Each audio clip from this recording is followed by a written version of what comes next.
Justice Watchers, before we begin, I want to make this absolutely clear. The following broadcast contains public domain courtroom footage, commentary, and legal analysis. This content is presented under the fair use doctrine as defined by 17 USC 107 and is protected by multiple Supreme Court rulings, which you see below. This stream is transformative, educational, and journalistic in nature. It includes original commentary, trial breakdowns, legal interpretation, and critical analysis, not raw redistribution. We do not claim ownership over any public domain footage, and all use is strictly within legal bounds. If you're watching this content, you're engaging in a protected, transformative experience, grounded in law, never in speculation. And if anyone has a problem with that, take it up with Campbell, Brady, Miranda, and Irvin. Remember, guys, justice always works better when we watch. So keep watching. See you in the courtroom.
Please be seated. Your Honor, the jury is all present and accounted for.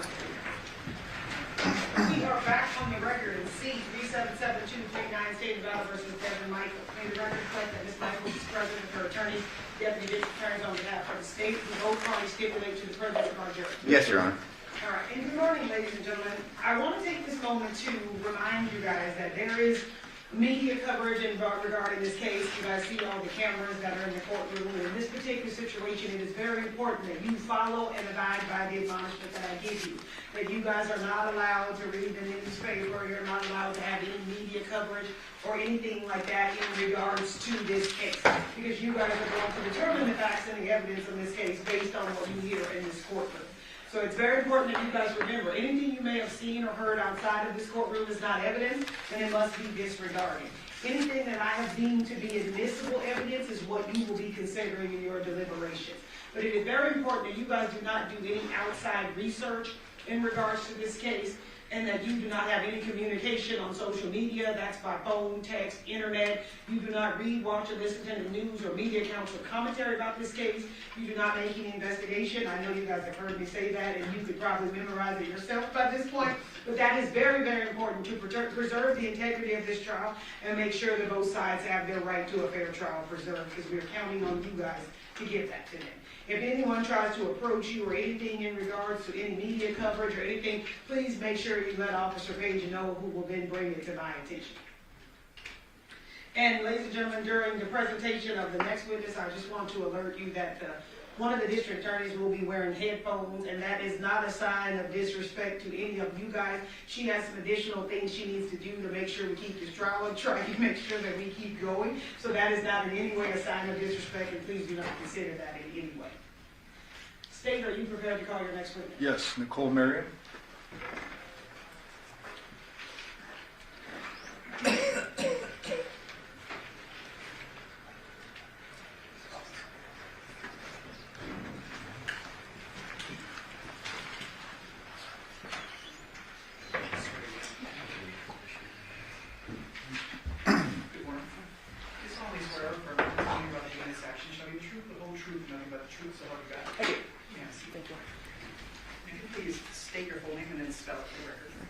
Nicole Merriam, Nicole-Mariam. Thank you. Ma'am, can you remind the jury what it is you do? So I work for the Henderson Police Department as a crime scene analyst too. And ma'am, last night did I inform you that there were a couple jury questions I needed to recall you very briefly as a witness? Yes. I want to first ask you about these samurai swords. There was a little confusion with Detective Ozawa. I believe he didn't know what went on with them. Okay. Can you tell us what you did with those samurai swords? Sure. So obviously we saw them, and in this case they were something we definitely took note of. We looked at each of the three swords. We took them out of the sheaths, so we actually looked at the blades. There was no damage. There was no dents in the blades. The blades weren't bent. We saw no signs of apparent blood on the blade or on the handle or on the sheaths. So we did thoroughly visually inspect the swords, and there was no indication that any of these three swords were used as a weapon. There was also a little confusion with the DNA analyst, and I want to address it with 238. Do you recognize this phone? Yes, that's the cell phone that Detective Carrie Skinner had. And 236, we got a little glare going, but fair to say there's a crack across the screen. Yes. And then with your mouse, do not click, but you can toggle over where you saw the apparent blood. Okay. So right here, you can see it starts right there, and it is swiped up. You can kind of see that movement up there. So that was the area of apparent blood on the thumb. And so at the bottom, you see kind of a ring. Yes. And you're familiar with blood. You've seen a lot of blood in your career. Yes. Did this appear to be like a drop of blood? Yes, it appeared to be a drop of blood that had dried and skeletonized. So that means it dries, and then remnants are kind of left behind. So you can see it was swiped. So it looks like there was a drop of blood, and then something moved through that blood, swiping it across the screen. What part of this phone did you swab for DNA? The area where the blood was at. not the back of the phone? No, on my evidence impound, it clearly states the screen was swabbed. The sole purpose of this swab was to collect that blood. So I focused specifically on that area of blood with the swabs. Thank you, ma'am. I'll pass it away. Yes, thank you. Yes, thank you. You know, in reference to this purported confusion, we heard from DNA specialist, forensic scientist Elizabeth Papakostas. Do you know her? No, Have you ever worked with her? no. You've given testimony that you've been involved in hundreds of crime scenes. So through the course of your employment at the Henderson Police Department, you've never worked with Ms. Papakostas? No, does she work for the Henderson Police Department? She works with the District Attorney's Office and with Clark County. Okay, no, not to my knowledge. No, she doesn't. She works for Metro, doesn't she? Yes. She's called by the District Attorney's Office in many cases. She's called by the district attorney's office, but she's not employed by them. She's an employee of the Las Vegas Metropolitan Police Department. Okay, no, to my knowledge, I've never worked with her.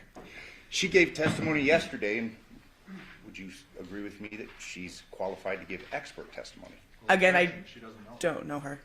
I think it's a fair question. I mean, she was submitted and proposed as an expert yesterday. Well, if she doesn't know her, I don't know what knowledge she has. I mean, you can voir dire her as to how she would have that knowledge, because she testified she doesn't know her. Do you work with other DNA experts? Not, we have, no, actually, we send all of our DNA to Las Vegas Metropolitan Police Department for it would analysis. And that's a good point. So is the reason you submit whatever evidence that you collect for analysis to the Las Vegas Metropolitan Police Department, is the reason being is they have people that are employed that are experts in reference to the analyzing of evidence that's collected by yourself. Again, I'm not sure what the definition of expert would be or what their qualifications are to get hired in their position. I would hope and assume that they have hired people that are well qualified, but personally, I can't speak on the behalf of their individual qualifications. In this case, we've heard that you took a swab from a cell phone, the Yes. screen of the cell phone, correct? Yes. And then you submitted it for further analysis. Correct. And you submitted it for further analysis to the Las Vegas Metropolitan Police Department, correct? Yes, I booked it, and then I believe a detective or my supervisor is the one that filled out the form to request it be analyzed. But I did swab it and book it so that it could be later analyzed. You've given testimony just moments ago that this was blood on the phone, correct? Apparent blood. Apparent blood. And if I told you that Ms. Papakostas testified yesterday that she could not confirm it was blood, do you have any reason to disagree with me? I also did not confirm it was blood. I just said that the presumptive test of phenolphthalein came back with a positive result, which strongly indicates the presence of it being blood. What's the percentage? I'm not sure. Are you aware of the existence of false positives? Yes, Are you aware what may cause a false positive? not specifically. So again, open question, correct? You can't give expert testimony concerning that was blood on the screen of this cell phone. Right, I never said I did. I said it was apparent blood due to my training experience. It appeared to be blood. That, coupled with the positive phenolphthalein test, indicates strongly that it is blood. But when you say strongly, you can't quantify that, can you? Correct. So again, we should leave that to the experts as to whether or not they confirm that it's blood. Which is why I always refer to it as apparent blood, because apparently it was blood. In reference to the swabs, there was 2 that you took? I took 3. 1 was used to do the presumptive test. 2 were actually booked in as evidence. Okay. And again, you're not aware of what the results were as you sit here today. Not the confirmatory results. The presumptives that I did personally, I'm aware of those results, but not what the results were passed after I booked them. Fair to say that there's a presumption, but then you send it to Metro for a confirmation. Right. In reference to the swords, you testified last week and you're testifying today that you saw the swords, correct? Correct. You acknowledge their existence. Correct. You had testified that you looked at the swords and didn't see anything, correct? Correct. However, you did not swab the swords. did you? Correct. And you did not impound those swords for future evaluations, analysis, correct? Correct. So those swords were not submitted to Metro to confirm the absence of blood, correct? Correct. They were not submitted to Metro to confirm the absence of any other items of evidentiary value, like DNA, correct? Correct. Fair to say that you can't see DNA. Correct. Obviously, you are aware that the phone was submitted for a DNA analysis? I'm aware that the swab that I took was submitted to be analyzed. Okay. And we've heard testimony concerning that from the expert, Ms. Papakostas. But again, no swabs were submitted for the evaluation in the Las Vegas Metropolitan Police Department's crime lab, correct? Of the swords, no. Thank you. I have no further questions. Are you able to see fingerprints on metal surfaces at times?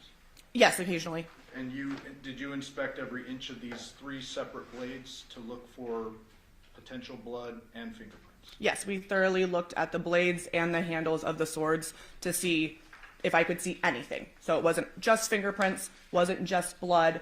I was looking at these swords in their entirety to see if I noticed anything. Had you seen anything, those would have been impounded. Yes. Absolutely. Did you document, you prepared a report, a crime scene analyst report in reference to the steps that you took, the investigative steps you took, correct, at the Porcupine Rim? Not the investigative steps. I wrote a report documenting what we did. So pretty much what the scene consisted of and the photos that I took and then what I impounded. Did you, and having done hundreds of crime scenes, I've reviewed hundreds of crime scenes, I'm assuming you've done several over the last 2 years, correct? Yes. Did you review that report in preparation for your testimony in this case? Yes. You'd agree with me, you did not lay out any steps that were taken in reference to the preservation or the analysis of any evidence that may have been on those swords, correct? No, that's not what we put in our reports. So you didn't put anything, correct? In Can you reference to the rephrase that? reports, the steps that you took. No, we do not document the steps that we take in our reports. In your reports, you did not document looking at the swords, correct? No. You didn't document, I think, saying looking over every inch of the swords for fingerprints, correct? No. You didn't document any of that. No. I have no further questions. Well, you didn't document in writing, but you documented by photography, correct? Correct. I took pictures of the swords. I don't document everything that I've looked at in an entire house. That would be, I wouldn't even begin to know how to document every single thing that I look at on a full house in every room, and so no. So as an example, if you take photos of a crime scene and you're looking for a big item like a head, I would presume that pursuant to that search warrant, you're opening every container, looking through every trash can and all that. Yes. We don't necessarily see photography of the trash can dumped out on the ground, but you testify under oath, this is what I observed and saw, and you have expectations through your agency, correct? Right, and I didn't write that I didn't find a head, so it's the same token. Got it. Thank you. Yes. In reference to your preservation of whatever evidence you say you saw or didn't see, that's it. We don't have any photographs of the blades of the swords, do we? Correct, because they weren't really an evidence that we took note of once we saw it. Had there been anything of note, we would have taken pictures of it. You didn't book these for further analysis. You already testified to that, Correct. Turn- For the record, Mr. Yossi, what exhibit is that? It states Exhibit 659. You did document a white table in the garage of the Porcupine residence, correct? I don't recall specifically focusing on a white table. So there are things that you may have done or not done and you can't recall as you sit here. I take overall pictures of the rooms in the house, so I take pictures normally from at least 4 angles, all 4 corners of the rooms looking at it. So just because there is a picture of a white table doesn't mean I necessarily focus in on it. Maybe there was something on top of it, or a lot of times I'll take pictures of things on tables or nightstands because I don't necessarily know what's in play or what we're going to find. So I'll take a picture of, say, a table or a nightstand, and then the detectives do their search. And so then if they say, oh, I found this item of evidence on this table, I likely have a picture of the table so we can likely see that evidence that they later found on that table. But right now but you've been testifying concerning Questions about them, yes. As has the Correct, prosecutor, yes. Correct. And then I ask you about this table, and you don't really have a recollection of what you did or what you didn't do in reference to the white table in the garage. I don't specifically remember doing anything with a white table. If it's in a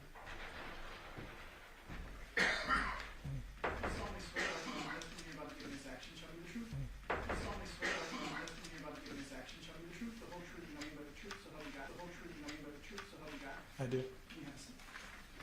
And officer, please state your full name and then spell it correctly. My name is Clinton Campbell, Clinton Campbell.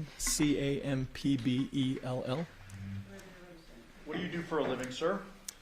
I am a detective with the Henderson Police Department. I work as a digital forensics examiner in the lab. What does a digital forensics examiner do? Conducts digital forensics on electronic devices. And can you explain generally the process by which you do that? Yes. Most of the devices we encounter are cell phones, and we'll get a cell phone from an investigator or a scene, and then take that cell phone to our lab to conduct an examination on it. Okay. Have you received specialized education and training in order to do what you do? Yes, I have. And can you describe that briefly for the jury? Yes. I attended courses at the National Computer Forensics Institute, which is put on by the Secret Service. It's a facility in Alabama where they train in digital forensics. With that training, I went through Celebrite as a certified operator and a certified physical analyst. I also received a certification with magnet forensics as a certified examiner, and I'm also a certified examiner with... You essentially create your own report, Correct. and then that report ends up getting copy and pasted or whatever into like a main officer's report. Yes. And in this particular case, how many devices did you receive for examination? I don't recall. I'd have to see. With my looking at the report. main report, refresh your recollection? Yes. Page 7. Doesn't have page numbers on it, but I counted them last time. May I approach? Yes. So starting down here, you see your name there? Yes. You need your readers. Yes. Thank you. Yes. Does that refresh your recollection as to the totality of number of devices? And you can keep going if you need to.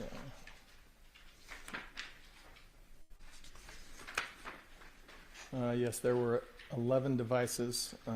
I also conducted an examination on the router at the residence. Okay. So technically 12 devices. Technically 12 devices. So,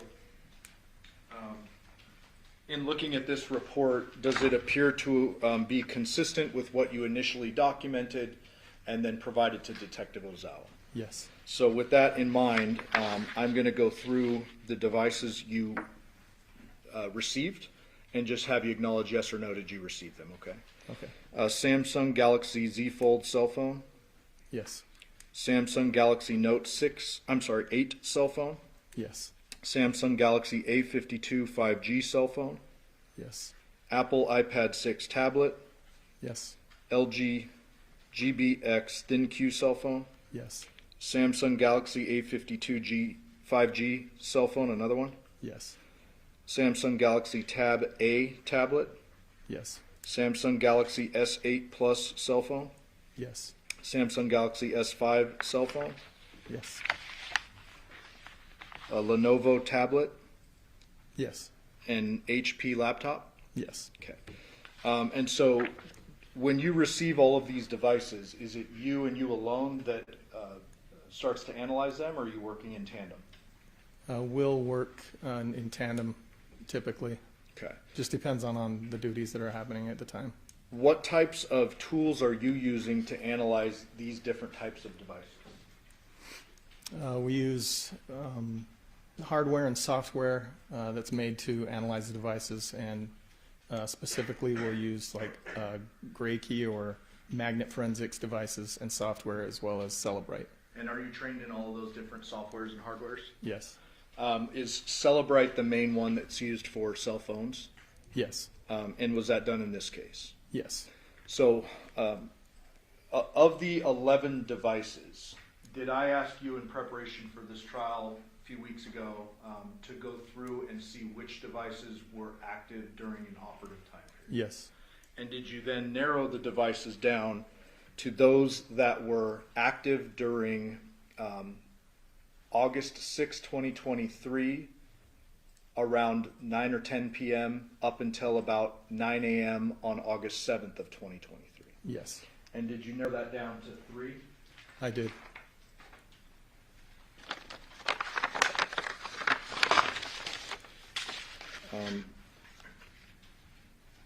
May I approach? Yes. Before court today, did you and I and the defense attorney and their digital forensics expert sit down and go through a whole bunch of exhibits that we're both going to be addressing? Yes, You recognize these 3? yes, This would be 4, 5, and 6. yes, And are these downloads from those 3 devices you narrowed down to active during the time period? yes, I move for the admission of those. What are the numbers? 4, 5, and 6. 4, 5, 6, any objection? No objection, Your Honor. 4, 5, and 6 will be amended. Thank you.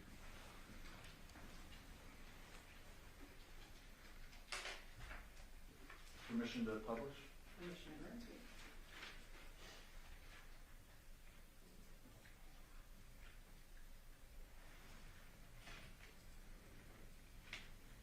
Publishing 4.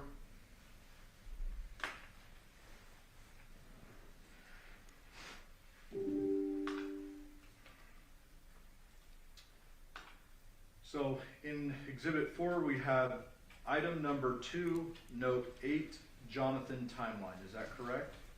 yes, When you add the title item number 2, is that 2 on that list of all the 11? correct. Okay. And then it says note 8, what does that mean? That is the model of the device. And then it says Johnathan timeline. Yes, So when you go into Celebrite, Celebrite hardware plugs into the actual phone itself, correct? yes, And then that hardware and software extract the contents of the device. yes, When you extract the contents, are you attempting to extract every possible thing on that phone? yes, It's like a little computer, right? correct. So you're trying to get everything from it, and then you can focus on different categories, et cetera, once you've taken everything from it. Yes, And in this particular case, with this exhibit 5,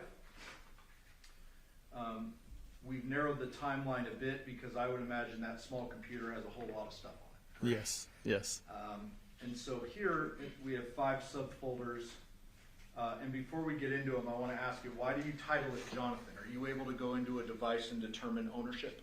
yes. How do you do that? By looking at the data that comes from the device, typically there's an owner will assign a name to it or an email, and we'll use that information. Okay, and so you confirmed this was the Johnathan device, correct? Yes, So 5 separate folders. I'm going to start with call log. And I open that up just for the jury, since they're going to have this in the back. What does this PDF mean to these folders up here? so the folders that are included with the PDF are dependencies or folders that are needed to open hyperlinks that are in the PDF. So if there's a photo or some other link that you need to open, then in the PDF you can open it straight from the PDF, but it's in those folders. Okay. And so the PDF starts with on page 1, or it is 1 page, I apologize.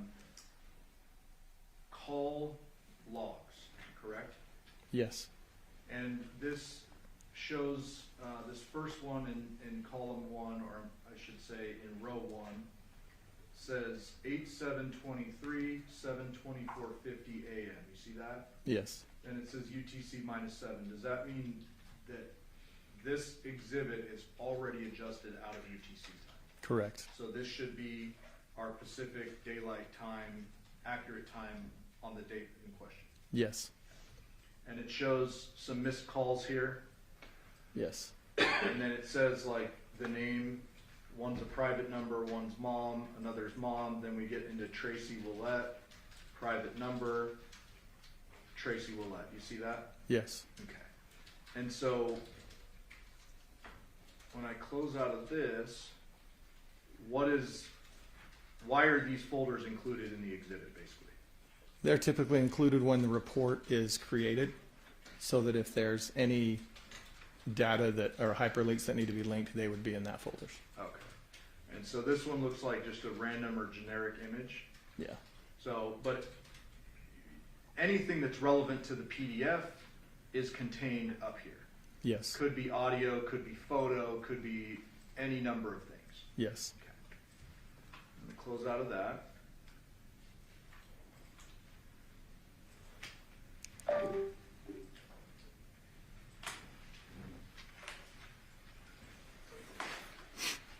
Move on to Exhibit 6.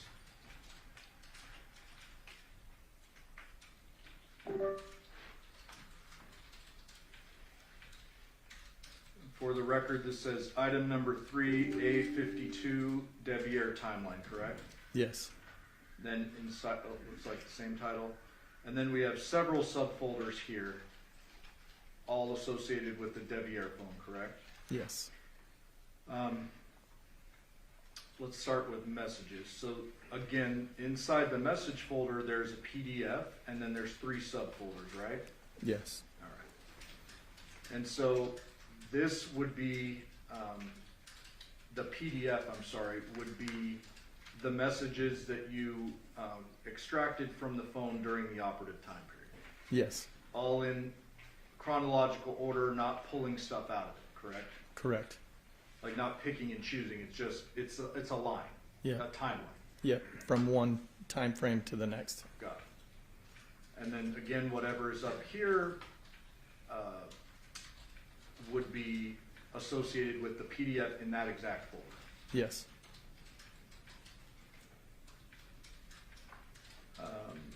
You have web history, UFDR locations, searches, messages, locations, images, call log, and audio, correct? Yes. When it comes to, if the jury sees these folders that say locations or UFDR locations, explain to them, is that something that you rely upon to determine the phone's location or not? Not necessarily. When it comes to locations, the way that the Celebrite software pulls those out, it will pull from multiple databases, and some of those locations won't be as reliable as others because of how they're obtained by the device. For instance, if you have locations that have to do with navigation, those are going to be more accurate than ones that have to do with like a weather app or something like that. So some of the locations, the time stamps may not be accurate. So it's hard to take every single location we get in these reports as, gold. We have to be careful. And Celebrite actually provides a document that shows which databases are more reliable than others. Okay. So I'm going to row 43, just picking a random one here, August 7th at 4:18 a.m. There is a lat and long, latitude and longitude over here, correct? Yes. Oh, jeez.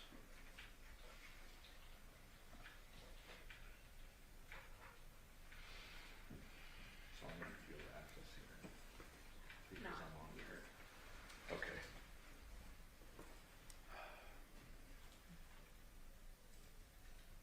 So I log out of this. Then maybe plug in there. Okay. Well, let's do it this way. In preparation for this case, I asked you if you were able to determine from this where this Devier device was throughout the night and into the morning of August 7th. Do you remember that? I do.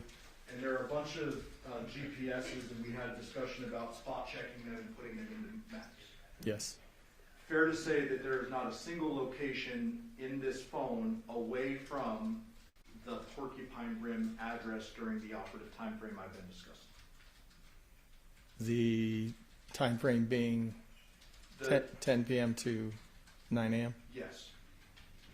And this is, This yeah, that's correct. Yes. Devier device. Yes. So if you put in that lat long, it's going to show it at the Porcupine Rim. Yes. But what you're telling the jury is that that's not necessarily as reliable as you would like to rely on. Correct. So when it comes to location data, even though it shows them at Porcupine Rim all night, they need to be relying on the CDR cell towers for location. It's a second verification, yes. Okay.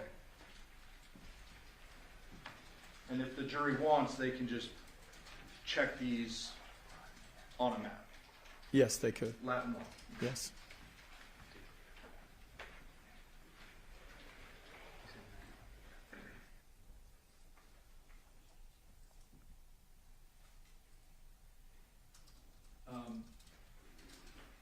In this particular device, did I ask you to look at this device and see if you could tell whether the person who had this device was using it throughout the night into the morning hours that we've described? Yes. Were you able to see if there was active use on the phone? There was some, yes. What was that? There was some Instagram use. There were messages, I think, sent. That's what I can recall right now. Okay. So, are there going to be artifacts on a phone if, for example, if someone leaves a phone alone, goes somewhere else, and that phone receives, say, an email in the background, is that going to show as received? It can show on the phone, yes. Okay. But you do have ways, for example, with Instagram to see if someone's actively using the device. Depending on what database that data comes from that you're looking at. And with this exhibit, this Devier phone, this device, was it in use, like active use, not passive use? At certain points, yes. Throughout the evening Yes. and into the morning. I don't recall the time frames for into the morning. Can you look at, where can I go to show you, or to verify? Was it the web history? Well, these are just specific to the time frame, and we've pulled out just the messages, just the searches. So I don't. You'd have to pull up the UFDR report Okay. to see some of that other stuff. And the UFDR report is actually the whole thing? Yes. Okay, so we're going to pause there. We're going to have a break, and we might do that a Okay. little bit later. So let's move on. Going now to exhibit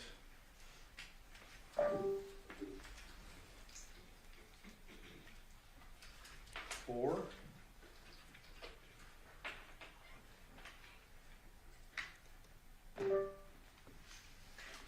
That says item number 1, Z-fold Devyn timeline, correct?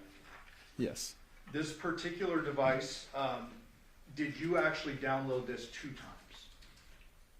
I only downloaded it once. You being your team. Yes. What was the purpose of doing it twice? Like, why would you have to do it twice? I'm not sure on why the detective wanted to do that, but I could assume. Okay, well, I don't want you to assume, but fair to say you're asked to check it once up until August 7th when the phone is seized, Yes. and then you're asked again to do it all the way up until August 16th or so? Yes. Okay. So within this folder,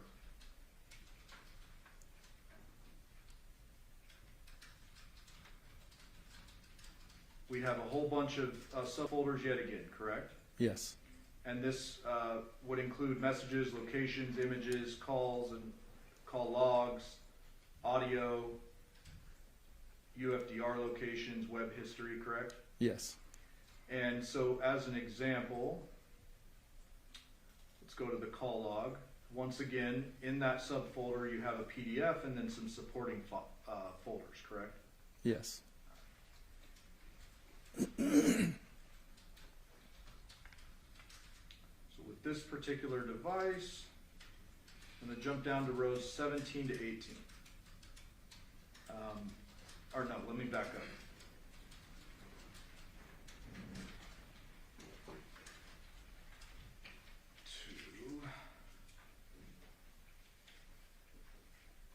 So let's start with 10:58 p.m. That appears to be an outgoing call to Devier at 10:58. Yes. Then there's a bunch of these Michaels home incoming. Does that mean this phone is receiving calls from Michaels home? Yes. 11, 11:40, 11:12, 11:13, 11:13, 11:14. You see those? Yes. And these are missed calls. Yes. 11:16, 11:18, 11:20. You see those? Yes. Some of those went to voicemail. Yes. Some were, and none of them appear to be answered, correct? Correct. And I'm going to keep scrolling. All missed up until 11:59 p.m., correct? Yes. And then at 6:54 a.m. there is an answered call from a unsaved number, I guess, 485-5180, correct? Yes. That would be outgoing. Yes. And then an outgoing call to Johnathan Willette at 7:24 a.m. Yes. And it says answered. Yes. At 8:13 a.m.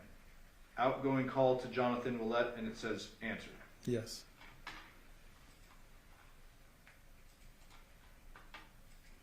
These are all the supporting files, correct? Yes.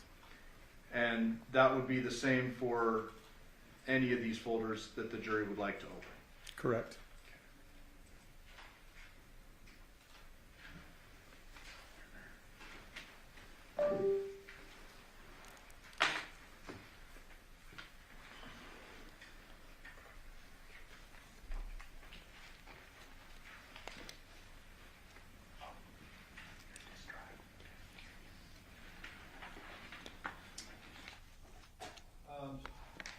At some point last week, did I send you a bunch of DFL Celebrite reports that the defense had provided me for you to verify? Yes. And did you in fact verify those were, they're from the devices, they're actually contained within the devices? Yes.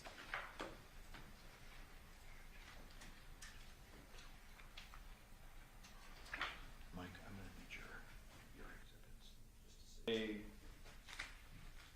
gun photo on Devier's phone from August 7th. You remember that? Yes. And did I ask you to look into that and say, hey, you know, was Devier looking at a gun photo on August 7th or creating one? You remember that? I do remember that. And did you create a separate report for that? Yes. Showing you 651.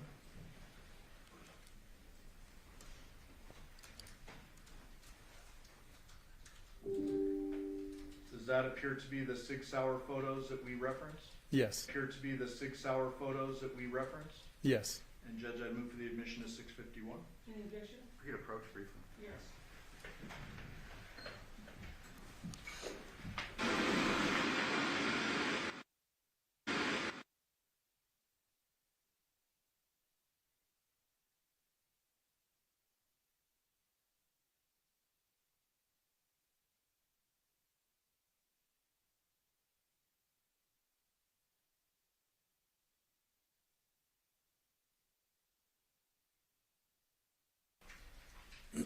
Third page, what is this telling the jury? It's basically the version of the software that we used, and then the device information or the source extraction. Got it. And so these photos were what I asked you to look into? Yes.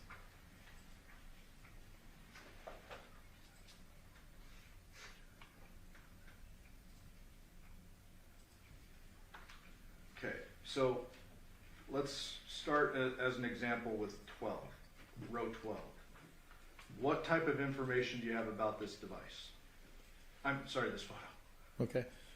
It shows on that first pane the name of the photo itself, what it was named, as well as the path that you can find that in the database.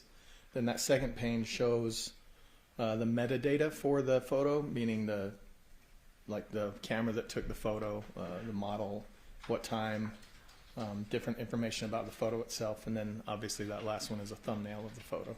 What does capture time mean? That's typically when the picture was taken by whatever camera or device. So these all appear to be 7/15 of 22, right? Yes. Nothing on 8/7. No. Show you another one.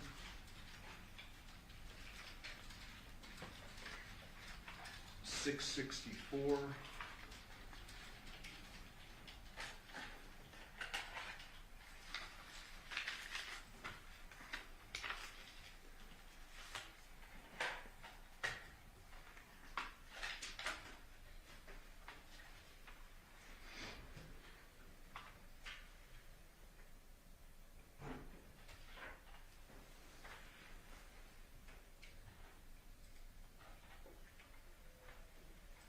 What are we looking at here? I did a reverse image search on one of the photos in question. What does that mean? Means you can take basically a image or a photo that you have, put it into Google. Google will look at that picture and tell you if it exists anywhere else on the internet, for instance. And this is with specific regard to a gun photo that I provided to you that was provided to me by the defense. Yes. I move the admission of 664. Any objection to 664? No, Your Honor. 664 be admitted. Thank you.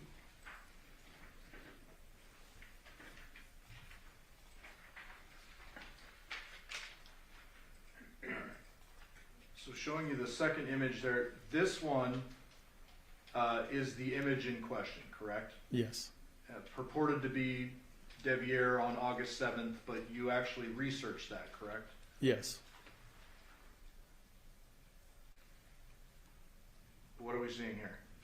So I placed that photo in Google Images so that I could do a reverse search, and it was on several different websites. This one was one of them. It's like a concealed carry website where they're advertising. Okay. And what does cache data mean?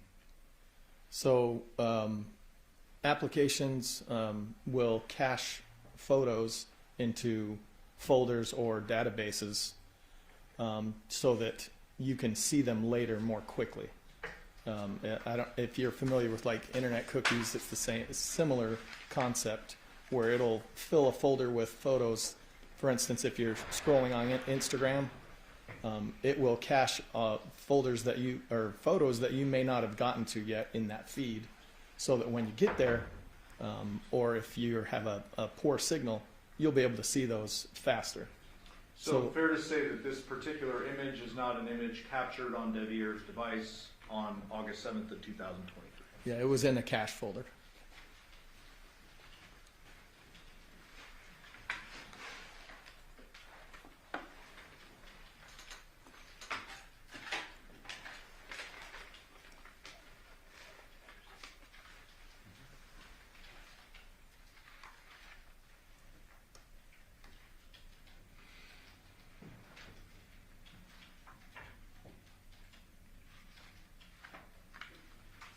May I approach? Yes. Showing you 667.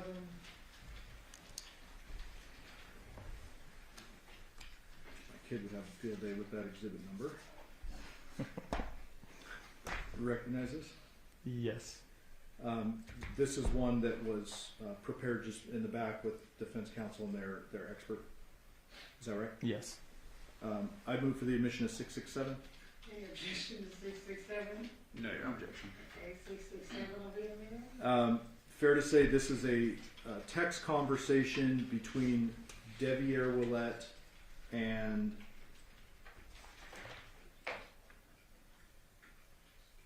whom? Is this the one with Dad? 1536. Let me just go back. Yeah. Dad? Yes. And this is several pages. The jury will have it if they want to look through it. But there was some text messages referenced on the very last page, 37.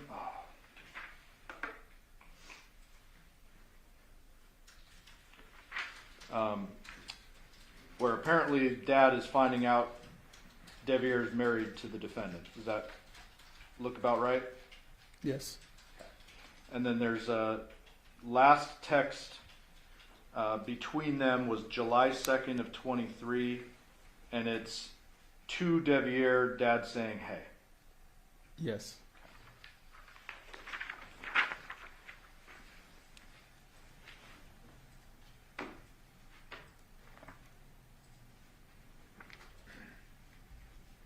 Did you want that? Did I mark that? We moved the omission of 608. It's just the hey. I don't know why it's that. Any objection to 608? No, Your Honor. 608 will be admitted.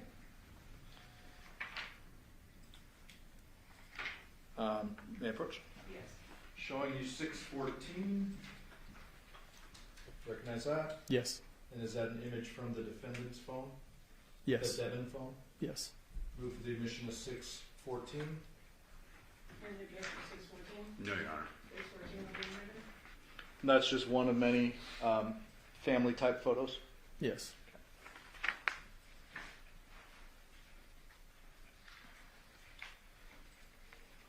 Showing you already admitted 431. Have you ever seen this image before?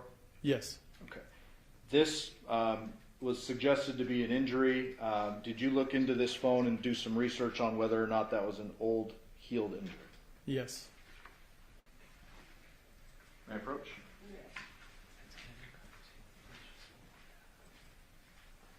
Yes. Showing you states 665.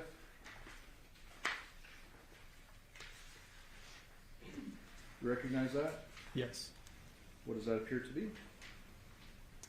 Photos of a hand injury. Okay.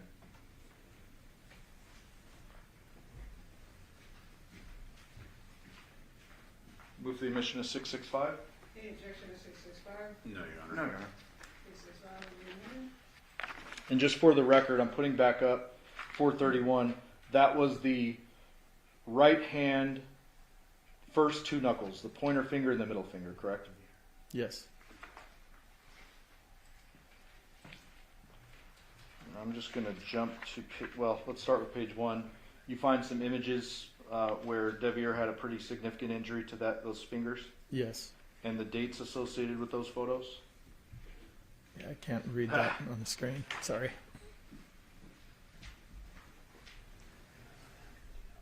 December 5th of 2022. We've got some digger photos just to show you.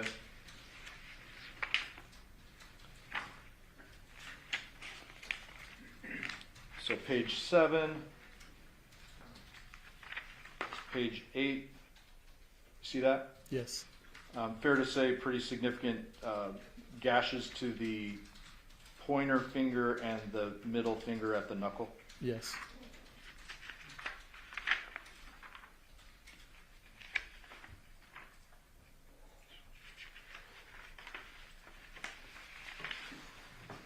There's actually some medical paperwork too. Yes. December 19th, 2022 is the date. Is that right? Yes. Okay.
Prohibition of what? What is this? L, it's through you. L through U, interjection? No, Judge. L through U will be one?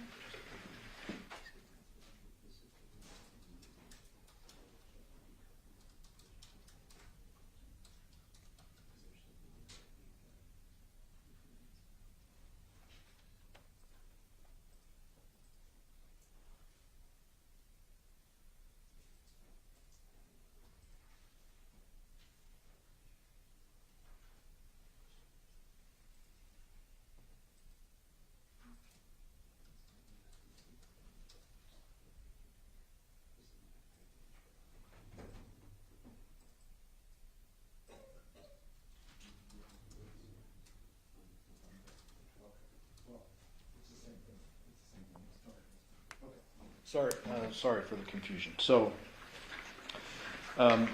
defense L through U is a conversation that I think the jury has seen part of this. Liar, cheater, liar, cheater. Yes. Who is this conversation between? This is between Devyn and Devere. And then there's a bunch of stuff on and on, relationship stuff. And it ends at U, it says clearly not cheating. Yes. What's the date and time on that? I can't see it, Let sorry. me zoom. 8/5/23 at 5 a.m. Okay. That's not the last text in that chain, correct? No.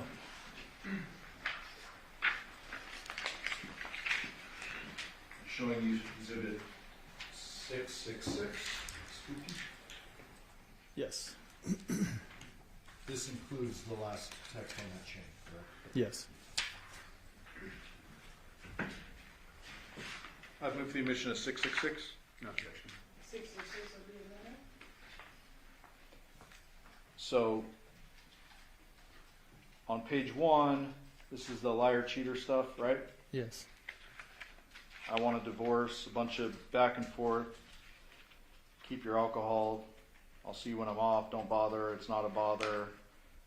I really am over this. Honestly, sounds like a personal problem. Just relationship stuff, right? Yes. And then at the end, what we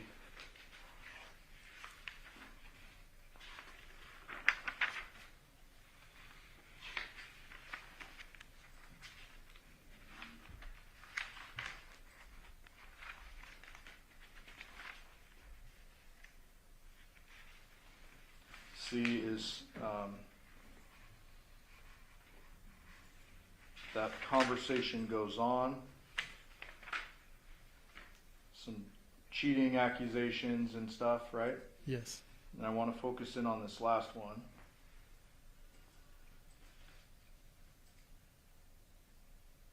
What are we looking at here?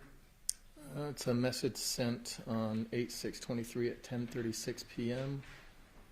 from Devier to Devyn's device. Says, "See you when you get back. I'm going to sleep. Girls are in the living room."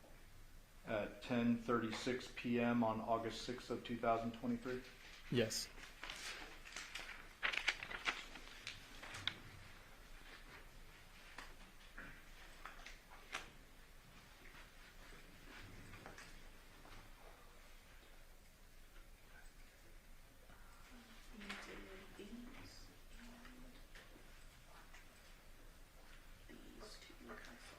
Okay. Thank you, Judge. I will pass the witness. Your Honor, may we approach real quickly?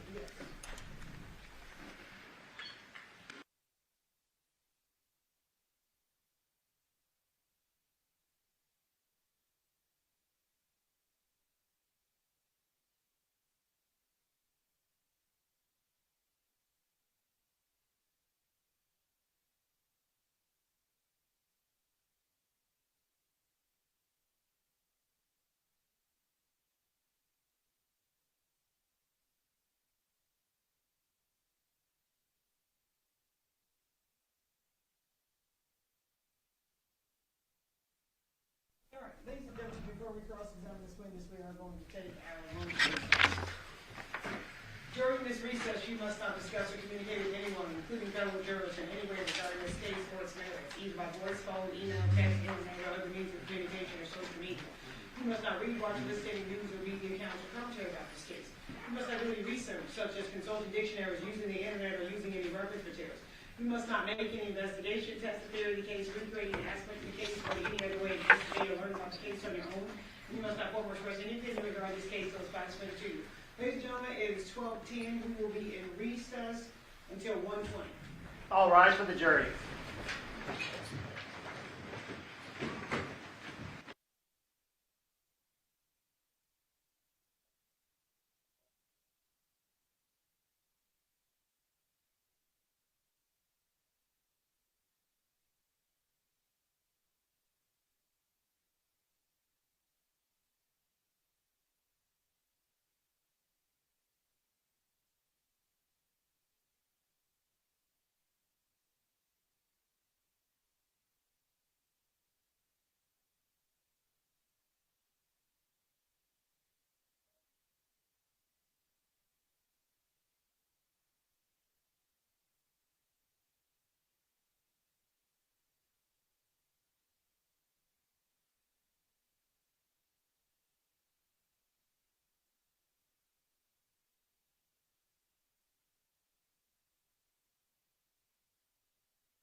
Please be seated, Your Honor. The jury call present and accounted. We are back on the record in C-377-239, City Governor Devyn Michaels. And the record reflects that Ms. Michaels is present, the attorney, deputy district attorneys on behalf of the state, do both parties speak with your presence of our jury. Yes, Your Honor. Yes, Your Honor. And ladies and gentlemen, jury, I do apologize for the delay, but as I told you in the preliminary instructions, if we have to delay, it's only because we're trying to make things smoother for you guys on the back end. So I apologize you have to wait now, but hopefully that alleviates you having to wait on the back end. But if you guys are in any way frustrated about your wait times, please hold that against me and not against either of the parties. But I do apologize on behalf of the court for the delay in bringing you guys back from lunch. Mr. Horvath, are you prepared for your cross-examination? Yes, Your Honor. Okay, and Detective, I just remind you that you are still under oath. Yes, Your Honor. Okay? Whenever you're ready. Good afternoon, Detective Campbell. I'm going to start with just a few things that were touched on your direct from the state. This slide was brought up, and it sounded like, and we'd reviewed it, it was a report that you generated at the direction of the District Attorney's Office, correct? Yes. We'd referenced it, the defense had referenced it in their opening statement. It says that it was modified on 8/7, is that correct? Yes. I don't think the state was trying to mislead you, but what was testified to, what was brought up about this is that it was accessed or looked at that day. Is that what that time says? Not necessarily. Accessed by the device, yes. Okay. So it could have been accessed that morning and that time, correct? Yes. And that's what that shows. Yes. It wasn't made that day. It was just No. okay. Now, there's a few things I want to go to, and I know that we've talked about how we've stipulated and gone through a lot of these things, but one of the things that was brought up yesterday in the crime scene with Detective Ozawa was collection of evidence. And you were given a list of electronics to go through and examine, correct? Yes. Did you ever examine an Xbox, No. a Nintendo Switch? No. I'm pulling up, and I have a thumb drive here that the exhibits on here have been stipulated to, so I don't know if I should be referring to this as what number or letter would this be? Is your next in line? Yes, we have a thumb drive. Instead of having all the exhibits for the jury to hold on time, I just put them all in one so they can access it. Next one will be B4. B4. Thank you. So on B4, I have a bunch of, let me go back here a little bit. I've got a bunch of files that we're just going to go to, and these are things that have been provided to the defense, and our own experts looked at this. It's stuff that was on the phones. So right here, there's a, this is a text message chain with Devier, and it looks like potentially some of his friends. I'm trying to make this a little bit bigger because I know it's a little bit smaller up there. Thank you. And the name of this chat, it says Legend of Dick Combat. This is something that you haven't seen, right? I mean, you saw it previously today, but this is not something you were asked to examine. Correct. This was on his phone between his friends talking about their gaming. Is that what it seems to be? Yes. So, Devier is known to be a gamer from the messages that we saw on the phone between him and Devyn. But you were never asked by Detective Ozawa or anyone to analyze an Xbox about anything. No. In your going through the text messages of Devier, I know that they said that they wanted you to look at Johnathan Willette, Devier Willette, and Devyn Michaels, but was there anyone else that you were asked to focus on? No.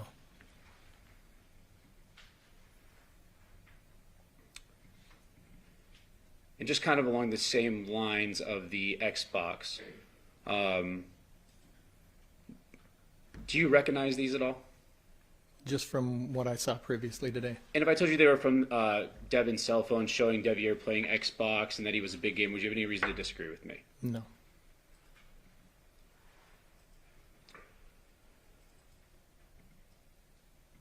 And there's even more messages that we got from Miss Michaels' phone from the Celebrite extraction, talking about the video gaming. Because obviously it seems like he was a big gamer from reviewing all these messages, correct? Yes. Now, in going through the text messages, were you asked to look at the conversations between Devyn and Johnathan? Yes.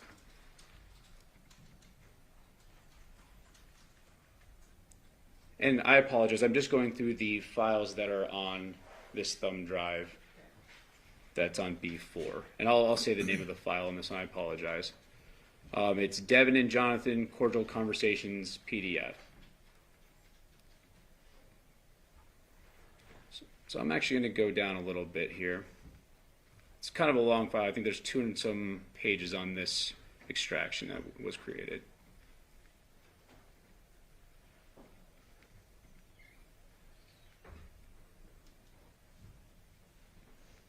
Now, who would this, from what you're seeing, who would this be to? Can you tell which parties are which?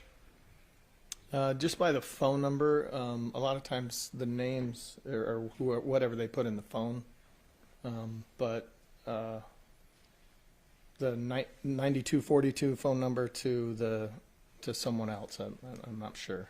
Okay, and if I told you that these are messages between Devyn and Johnathan, would you have any reason to disagree with me? No.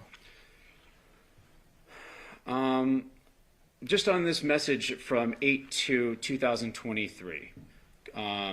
I'm doing good, trying to hustle up $50 someday or somehow today. I have Saturday for sure, but need gas. It's 2 trips to Las Vegas, to St. Rose. I also have turf next week. And then also I'm getting up early to get the girls used to getting up for school. You see that? Yes. And what was the date of that one? August 2nd, 23 at 8:18 a.m. On another one on August 2nd, I'm gonna have good things happen for me today. It's just early. And it looks like she responds, great things. Correct? Yes. And that's around the time, you said 10:03 in the morning? Yep, same day at 10:03, yes. I'm going to jump around a little bit because this will go back to the jury and they'll be able to see these conversations.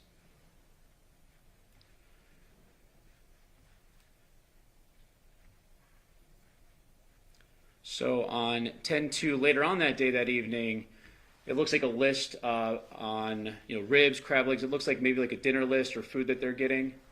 Yes. And then they ask what kind of drinks, and they're talking about getting Coca-Cola is what it looks like, some kind of sodas. Yes. No kind of crazy fighting text from just your observation of these text messages, right? Not in these that I've seen. No.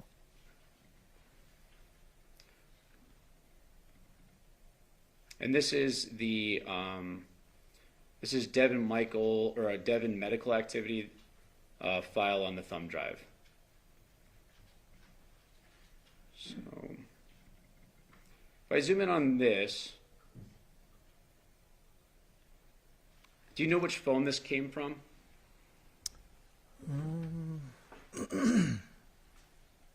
I don't see it in here.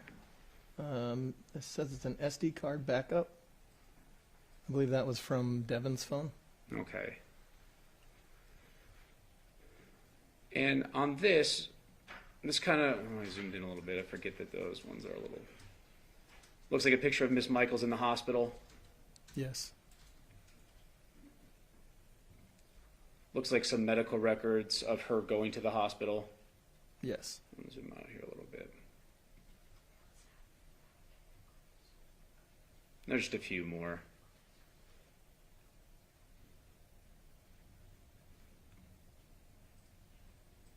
And that's what that looks like. Those came from her phone, correct?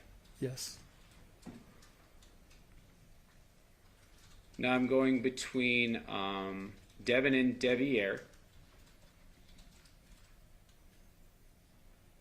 And who does this look like? I'm sorry, yeah, Devyn and Devier.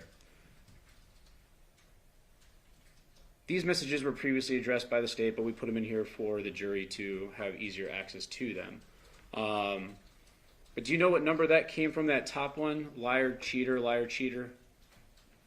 It doesn't look like it shows here.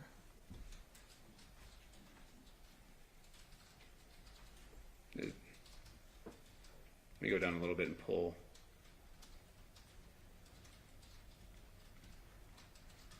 See if I get the extraction one. There you go. Does it say there? Yes. And that's That's Devier's phone. Devier's phone, yes. Okay. I'm sorry, counsel, can we just clarify who sent it? That was Devyn to Devier.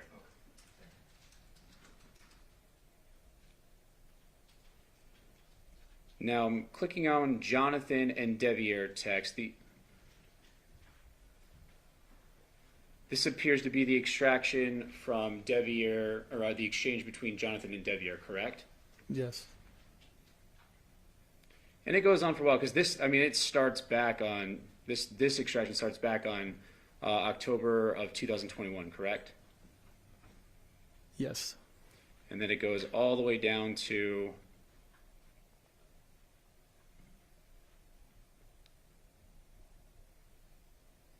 looks like July 2nd of 2023.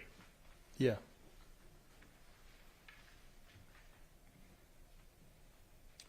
And the last file on this is the messages between Johnathan and Yoko. Is that what those numbers look like up there in this exchange? I'm sorry, I know I'm kind of moving it fast. Between Johnathan and who? Yoko. Yeah. I'm sorry, yes.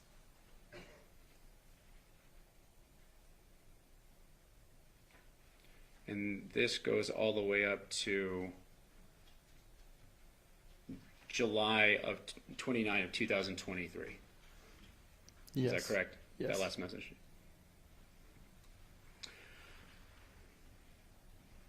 All right. Now, I'm not going to bore the jury with all the exhibits. Like I said, they'll have an opportunity to look back at them, and we may touch on them later on. But what I'd like to do is, in your investigation, you weren't at the crime scene, were you? I was. Okay, and then was it you that takes inventory of what to grab, or does someone tell you? That time someone told me.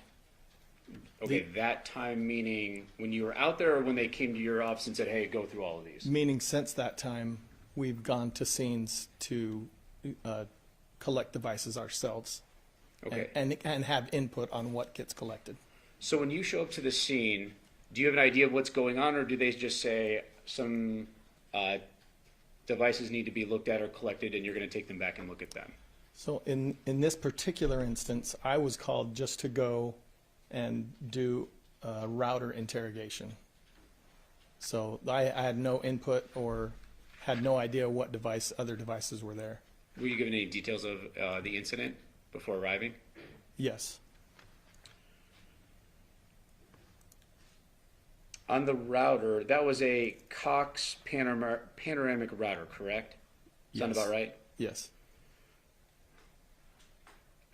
During that interrogation, you took photos of the device and you collected the router logs that were stored. Yes. And you took photos of that? I don't recall if I took photos of the logs or if I just collected the logs themselves. But I took photos of the router. You didn't, okay. And the evidence log or the logs, were those given to Detective Ozawa, or do you make the determination on what's important and give it to Detective Ozawa? I don't recall if they were given to Detective Ozawa. Normally I would, yes, but I don't recall in this case if they were. And if I told you, let me see here. In your report, in the 18-page report authored by Detective Ozawa, let me see here.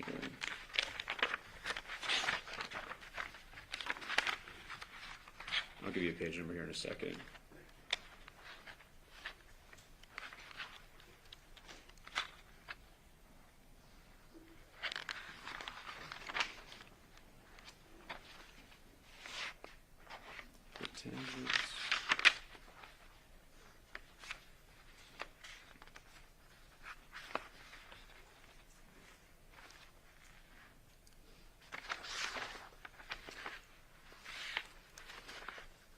Court's indulgence. I don't know if it's not a number. I know you were trying to make it here. It's down there. It's down there. Sorry.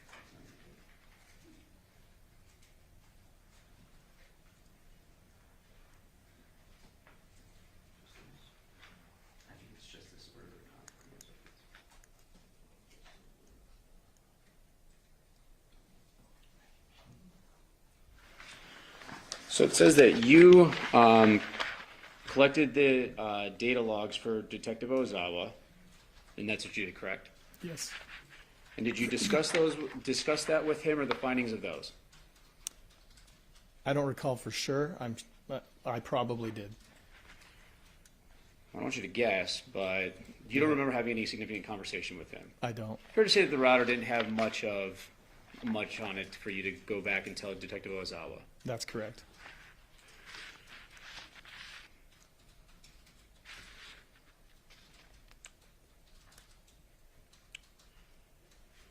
Now, when we get into all the devices, there's 11 devices plus the router, so there was 12. Yes. I want to clear up a few things. You talked about the UFDR is the complete file, or download of a phone. Yes. Now, the UFDR, is that something that when you extract the phone, you get that and that's the whole thing, or is that something you are focused in on? No, the UFDR is like a full report of all the data from the phone. Is a UFDR different from a UD or UFD? I'm not sure.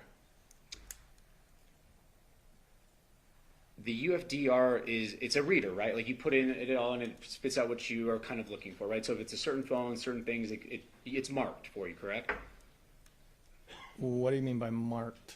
When you put it in, when you track the phone, and then you put it into the Celebrite, and then do you click on what you want, or is it just a whole thing and then you decide what to do? There are different settings in the Celebrite software, but where you can, after it's processed everything in Physical Analyzer, you can create a UFDR report. You can change that by time frame if you want, or include just specific things. And then was your UFDR, was it one that you had changed the settings on, or was it a full one? It was a full one. Okay. Now, when you go through your findings on these phones, you give it to Detective Ozawa to review. Yes. Is there any other follow-up of the phone? Or let me go back. You go through the phones, you tell Detective Ozawa, and that's it, right? Normally, yes. If in a complete investigation, wouldn't a detective like Detective Ozawa want to go further deep into it, or does he just trust what you have to say? No, so typically we'll create that report of the entire data from the phone. Mm-hmm. We'll give that to the investigator, and the investigator will go through and look for the evidence that they need. Do you know if Detective Ozawa went through this? I don't know.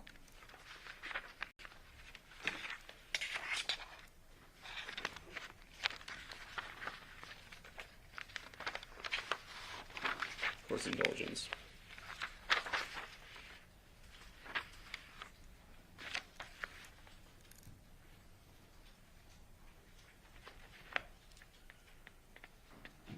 In your report to Detective Ozawa, it states what you did, but I'm kind of hitting on this is that it's his job to follow up, and if there's anything more that he wants, it's up to him, correct?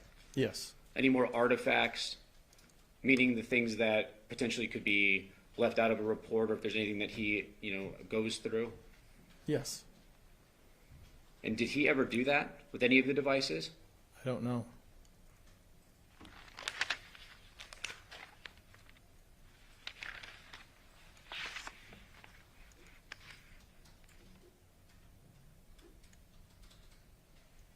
Do you remember going through the HP laptop? Yes. Anything of any evidentiary value on there? No.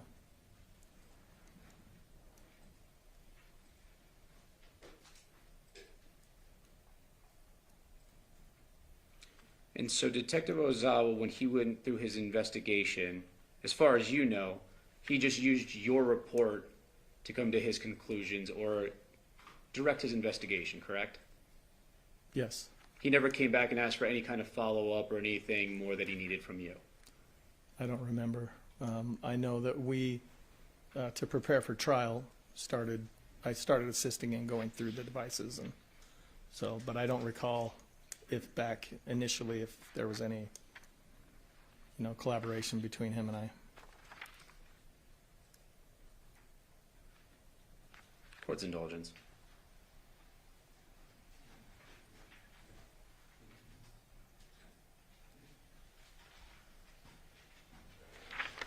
No further questions, Your Honor. Pass the witness.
Sir, does the system collect deleted messages?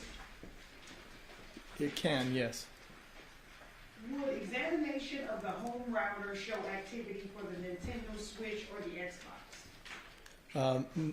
Most of the activity that on this router in specifically and on most routers is it just shows connected devices. The other logs are like system logs and that don't really give us much information. You have any questions? Perhaps you have any questions?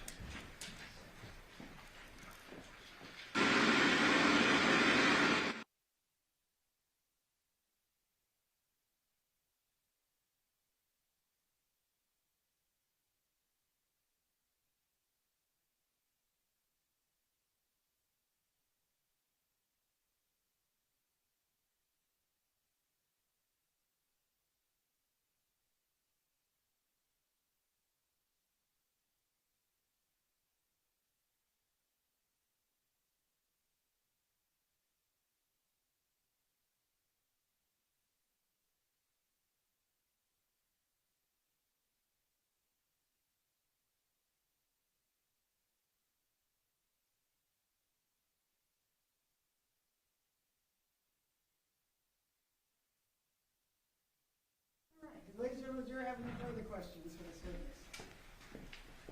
Okay, seeing no response, so you are excused. Thank you very much for your testimony here today. Thank you. Can counsel approach?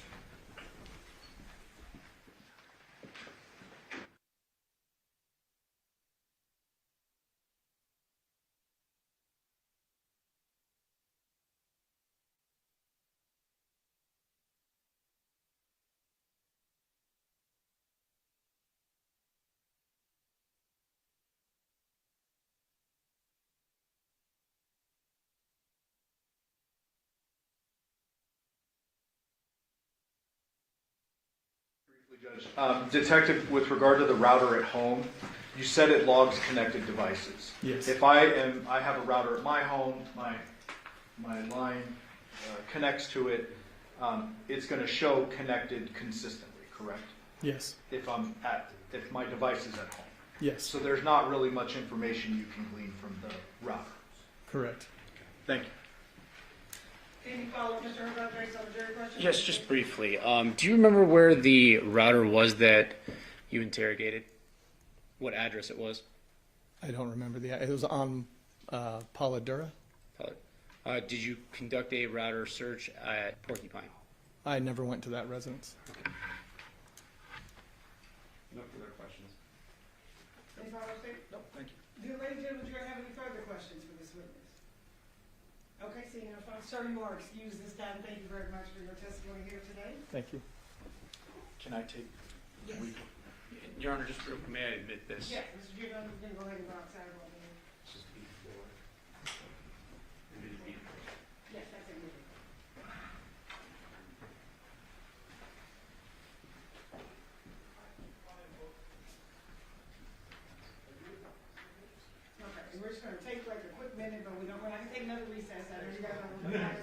it down.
Your Honor, the state calls Nick Eason.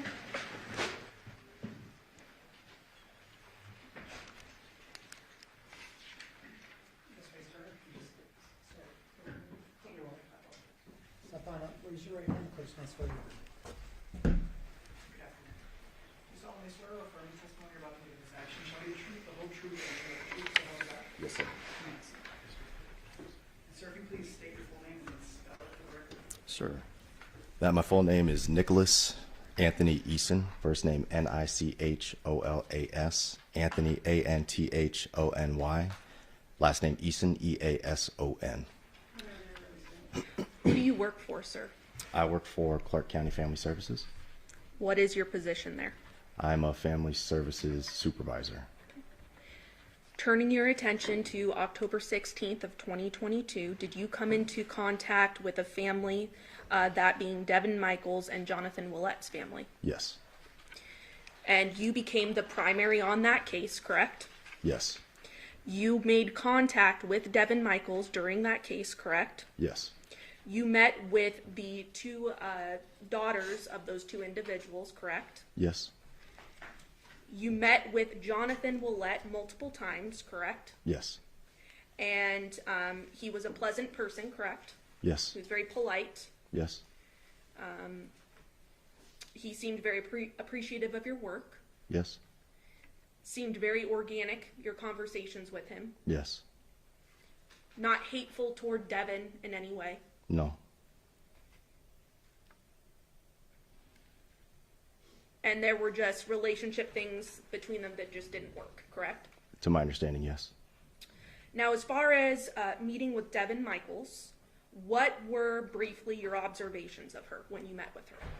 So when I met with Devyn, she presented as what I would describe as bizarre. Her affect and presentation to questions were inappropriate given the nature of the questions. She shared with you that she had been married to Johnathan in 2012, correct? Yes. That they were married for 6 years. Yes. And that they had broken up 4 days after having Tamaya, one of their daughters. Yes. And that the two of them had an agreement to have another child, even though they weren't together, correct? Yes. And her and Johnathan, she explained they were not a real married couple, correct? Yes. For the record, you are using air quotes. That is correct, Your Honor. Lived in different rooms, Yes.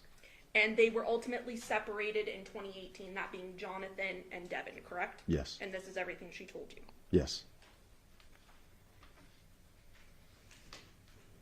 And I think you briefly mentioned this, but she presented with an affect that was not consistent with the situation, correct? Yes.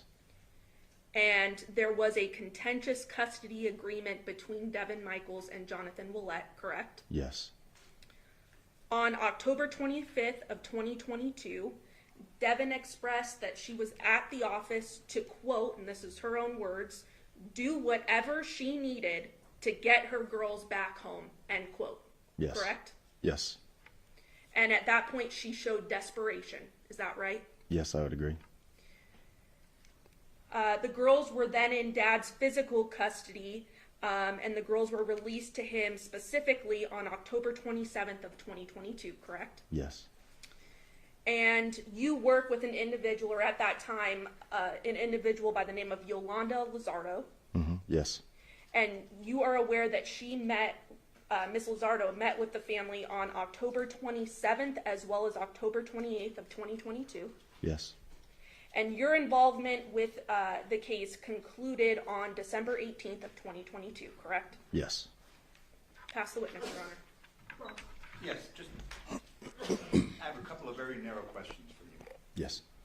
There had been a question concerning a contentious custody issue, correct? Yes, sir. That was specifically in October of 2022, correct? I believe so, yes. So you were not involved following that concerning a reunification of the parties, were you? I was not. Thank you. No further questions. Any follow-up, Dick? No, Your Honor. Do the ladies of the jury have any questions for this witness? Okay, seeing no response, sir, you are excused. Thank you very much for your testimony. Thank you, Your Honor. State, you may call your witness. State's next witness is Yolanda Lizardo.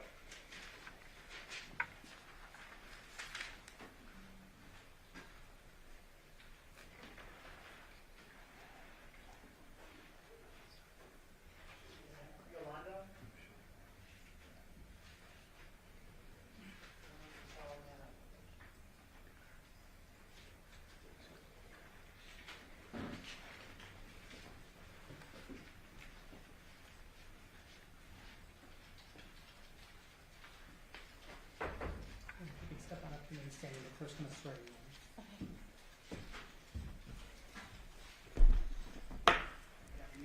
You solemnly swear or affirm the testimony you're about to give in this action shall be the truth, the whole truth, and nothing but the truth, so help you God? I do. May I see? Can I please state your full name and spell it for the record? Yolanda Lizardo, Yolanda, last name Lizardo. Ma'am, were you employed with the Department of Family Services back in 2022? Yes, At some point, did you become involved in a custody matter involving Tamaya and Janaea?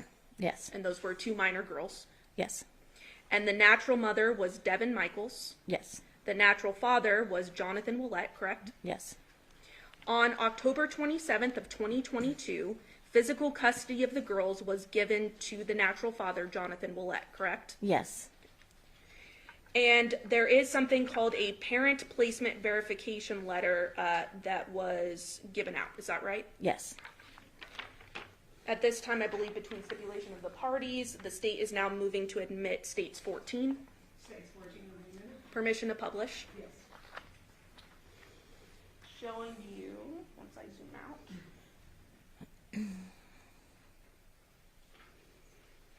States 14 there, is that parent placement verification letter we just spoke about? yes, And the two minor children's names are there, Tamaya Baker and Janaea Willette, correct? yes, With, I assume, their birthdays, correct? yes, And then down below is your signature there. yes, And it states that they have been reunified with their natural father, Johnathan Willette, on October 27th, 2022.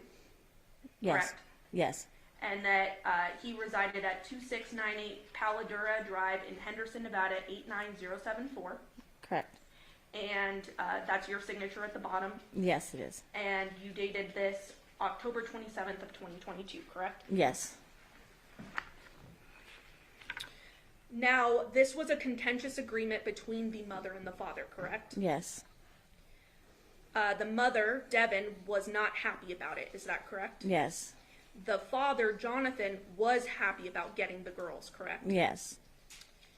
Devyn was not involved in the custody agreement, correct? Yes. And you yourself met with Dad, Johnathan Willette, multiple times. Yes.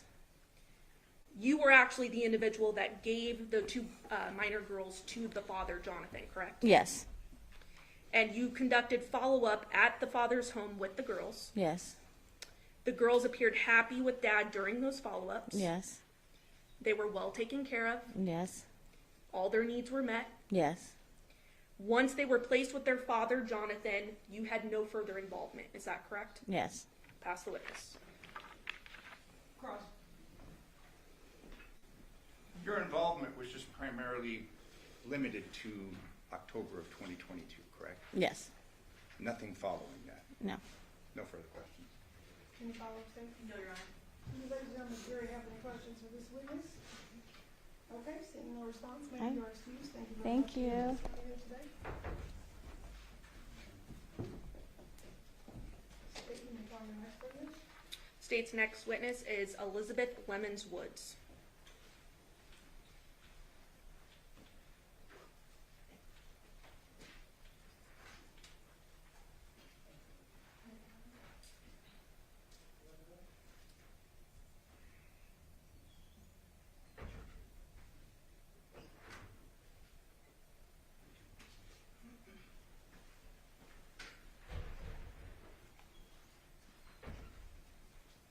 You can step on up, remain standing, the person is right there. You solemnly swear or affirm the testimony about to give in this action shall be the truth, the whole truth, and nothing but the truth, so help you God. Yes, I do. Yes.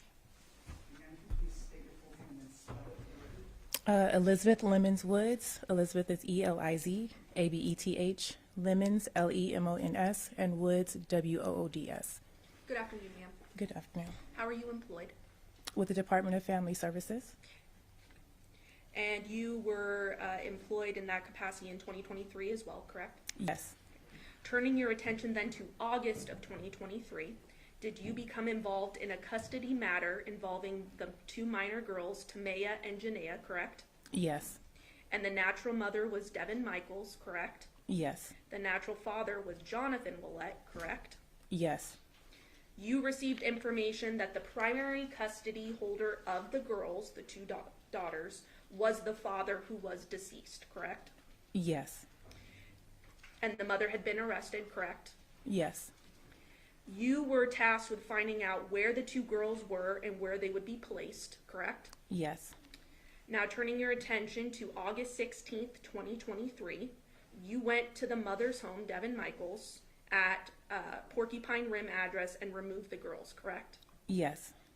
Then the next day on August 17th, 2023, you actually met with the mother, Devyn, who was at the Henderson Detention Center, correct? Yes. And the purpose of that conversation with Devyn was to notify Devyn that the girls had been removed, correct? Yes. You weren't expecting to really have a conversation beyond that, correct? No, I wasn't. But you had a conversation about the homicide, correct? Yes. Devyn told you during the conversation that she had to do it, correct? Yes. And she explained that she was married to Devyn when he came back from California in 2021, correct? Yes. She explained that their relationship didn't work out and they were just really good friends, correct? Yes. Devyn then said that Johnathan had wanted to move back in, right? Yes. He wanted something more, but she did not, correct? Yes. Devyn explained that she had agreed with Johnathan to move his belongings, correct? Yes. She explained her relationship with Johnathan was transactional, correct? Yes. And then elaborated that she would have sex with him and he would pay bills, correct? Yes. Devyn went on to explain to you that she was rubbing Johnathan's back and then cut herself off in the conversation, correct? That's correct. So the conversation stopped. Yes. But then, okay. I want to touch on just briefly, what were her emotions like throughout the discussion that you had with her? Was she having physical emotion? Did it seem forced? Anything of that nature? From what I can recall, not much emotion at all. She didn't cry at all? I think she initially tried to, but I don't remember her actually crying. But she initially tried to? Yes. Pass the witness. You didn't know Devyn Michaels, did you? No. Never met with her before, correct? No. You meet her and she's been arrested, correct? Yes. People react to traumatic circumstances in different ways, don't they? That's fair to say, yes.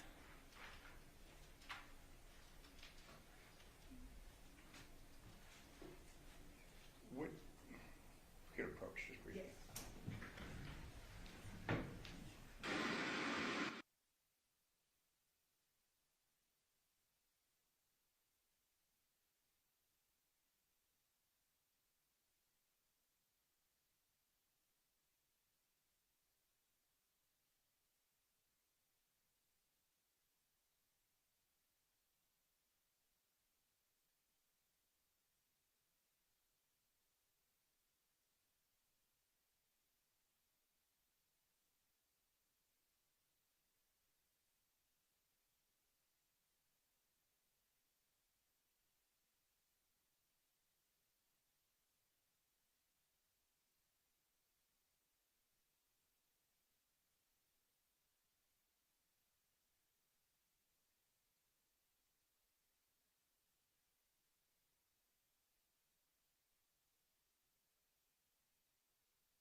Just a brief question. Ma'am, this conversation that you had, it was not recorded, was it? That I'm not sure of. Okay. You weren't recording it. You weren't collecting evidence, anything of that nature, correct? I was not recording it, but I was getting information for my investigation. Okay, and that involved the custody of the children, correct? Correct. The placement of the children. Correct. Thank you. I have no further questions. Any problem with saying? No, not at this time. Do the ladies and the jury have any questions for this witness? Okay, seeing no response, ma'am, you're excused. Thank you very much for your testimony here today. State and may call your next witness. Douglas Lina.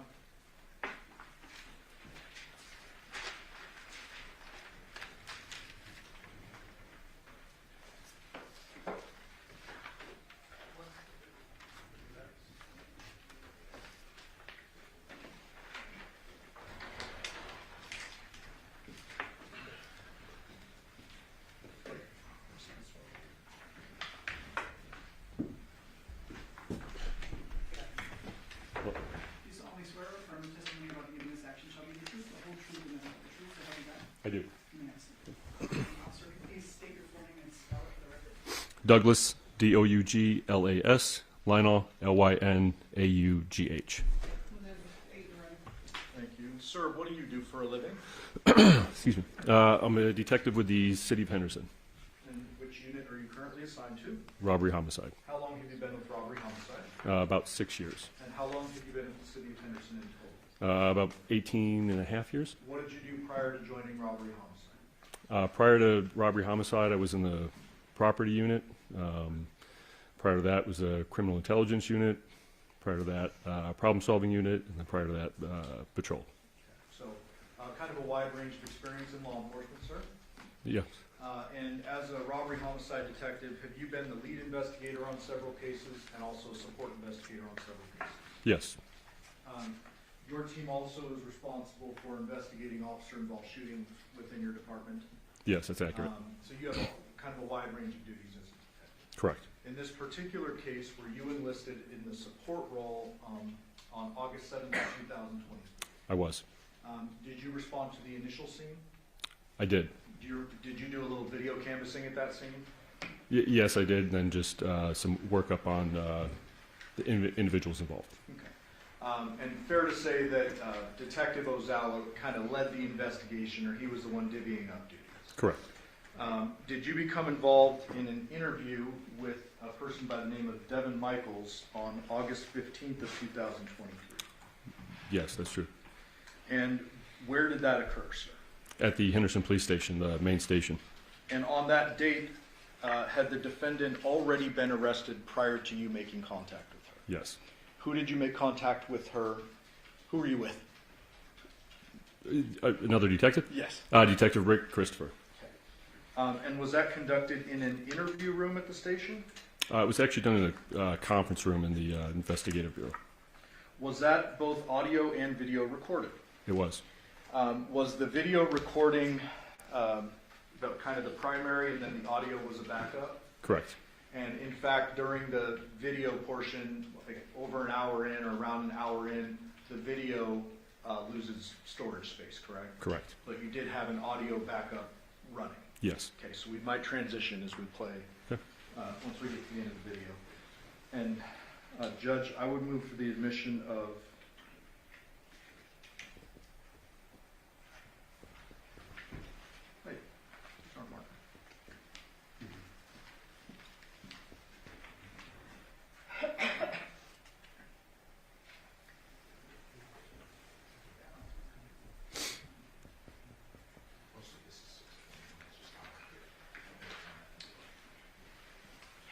Sorry, it's on the envelope. I move for the admission of 621 and 621A. Any objection to 621 and 621A? Outside of what's on the address, no, Your Honor. Okay, that would be admitted.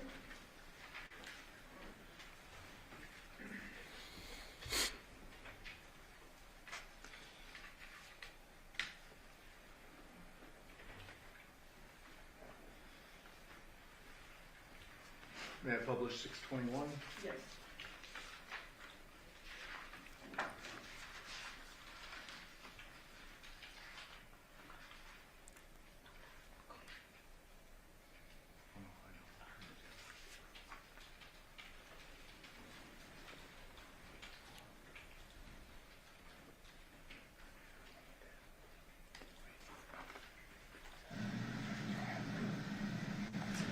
Pause that.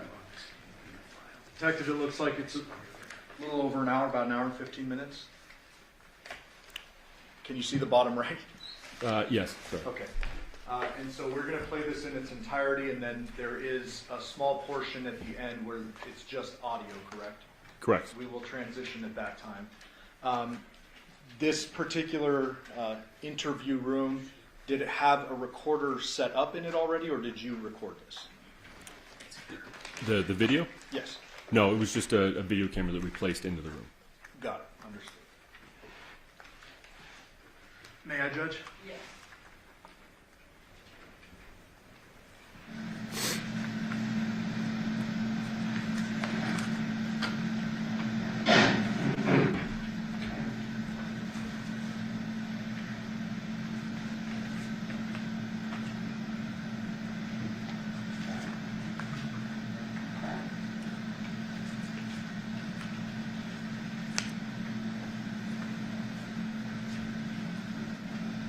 Just going to skip ahead a little bit.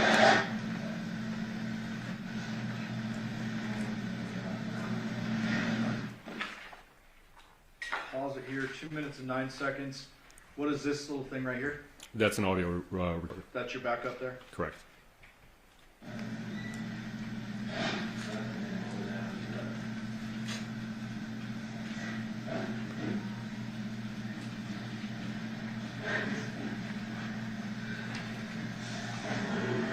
Yeah.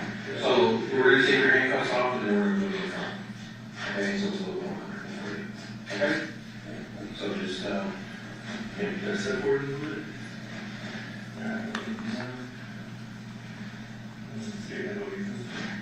You want anything or anything on board or something? Yeah.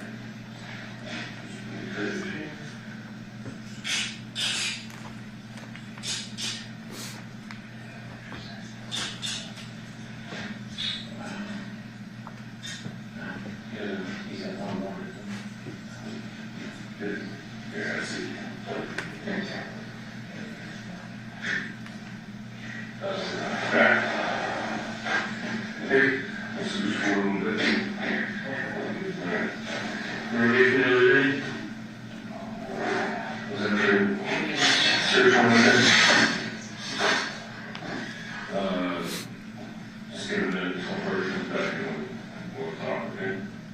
Need water or anything? No? Good.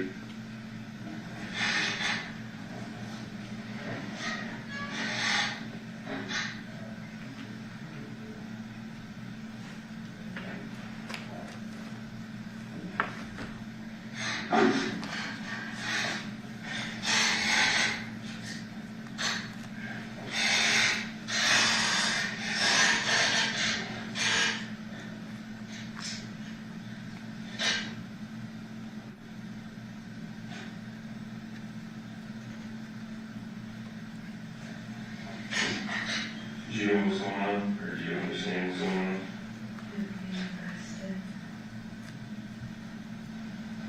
But you understand severity and what's actually occurring. Because I said I didn't murder Sean. I didn't say that. Yeah, we'll just.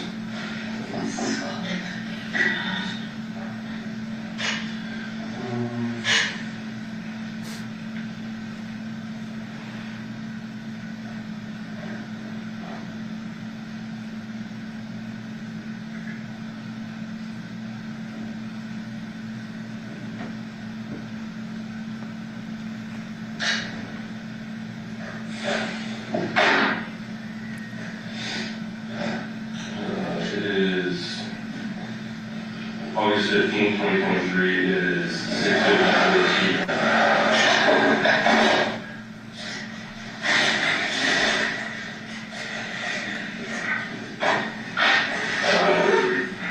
We met once before. Obviously, you don't remember. You can't go on so far. Christopher. Earlier today, you were advised what your rights are. I'm just going to advise you again, just so you fully understand that. Alright? You do have the right to remain silent. If you give up that right, anything you say can will be used against you in court of law. You have the right to speak to an attorney before answering any questions and have the attorney present while you answer any questions. If you cannot afford an attorney will be provided at no cost to you. If you decide to answer any questions now, you may stop at any time and ask to speak with an attorney before questioning continues. If you decide to stop answering questions, once you have begun, all questioning will stop. You understand that? Okay. So, there's been, you've given a handful of different statements and a handful of different stories along the way, and that's just what we're trying to clear up some. Okay? You understand that? So do you want to start from on the 6th? You were hanging out with John and doing some shopping? Yes? Yes. Okay. Describe that day to me, the Cliff Note version. Simple day. Okay. Shopping, got girls some supplies. Clothes, shoes. That was it. It was a very easy, pleasant day for the most part. Okay. And then at night, John was moving in with you? John was moving the girls' stuff to my house. It wasn't until he had actually moved everything over until I realized he was moving some of his things over. Okay. I'm going to pause there, 7 minutes, 18 seconds. And Your Honor, if I may inquire with the jury, if everyone can hear all the voices? Can you guys hear the voice now? Okay. Detective, you had just asked about John and the moving situation, and is it true that the subject said that she had just learned that he was actually moving in, essentially? Correct. Okay. And you can see 3 people in the room. You are on the right? Yes. On the left is Detective Richard Christopher? Correct. In the center is whom? Devyn Michaels. And do you see that person in court today? I do. Can you please point to that person, describe an article of clothing she's wearing today? Black and white shirt.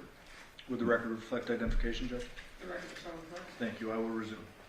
Had been telling me he was going to move, but that had been months ago back and forth that he hadn't actually moved in her, so I didn't put any stock into it.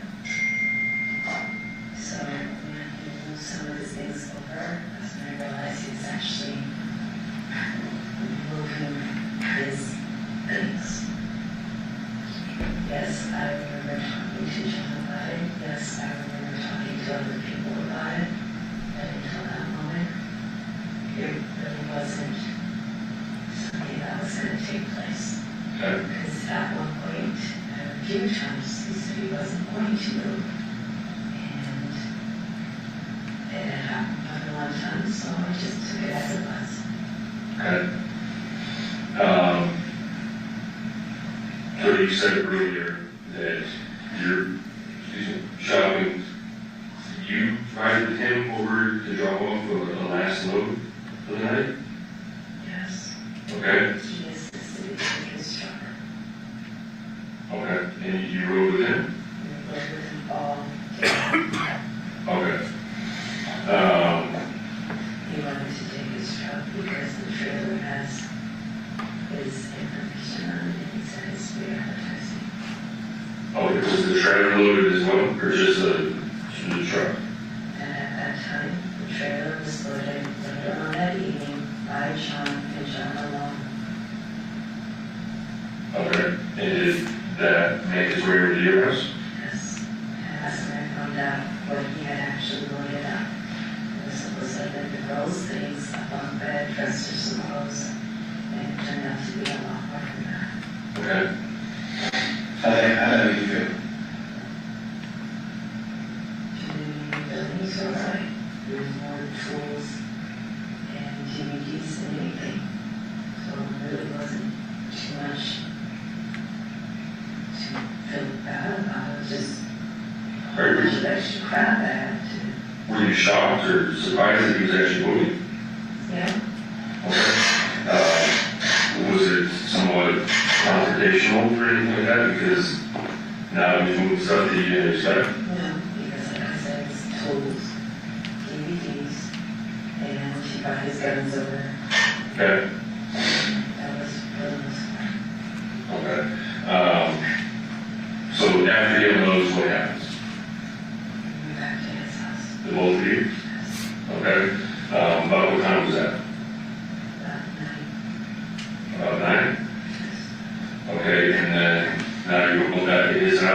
Are the girls with you or are they at home? Okay. And what happens then?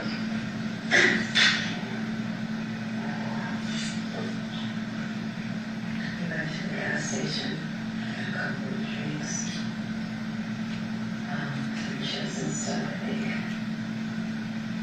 Went back, changed clothes, ate, took a shower. I let out some more of the girls' small items, In what? the back of the car. That Nissan SUV? Okay. I was at 8, smoked, drank some more.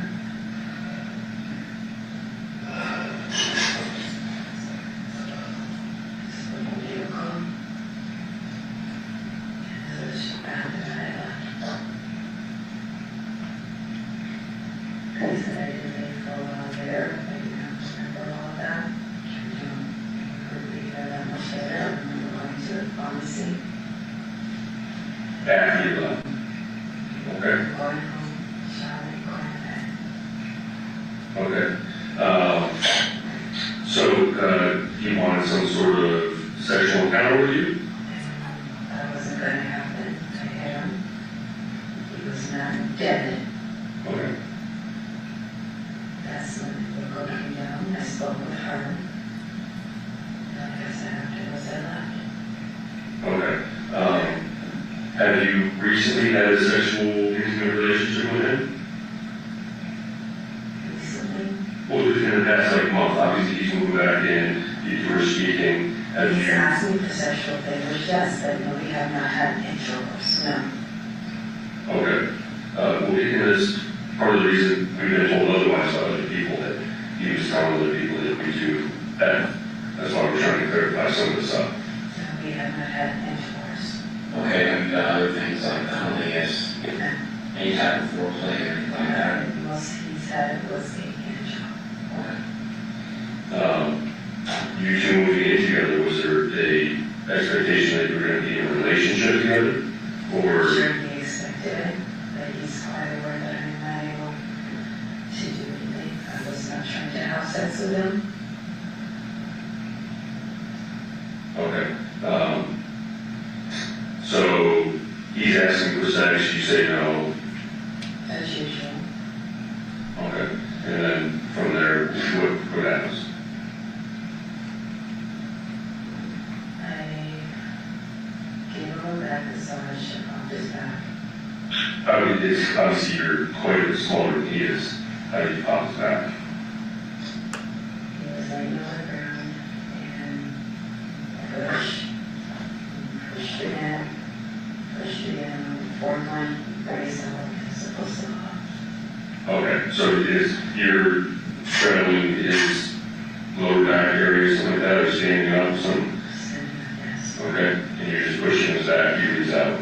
Okay, and where was that? In the bedroom or the? I'm sorry. On the floor of his room. The floor of his room? Okay. And then from there, what happens?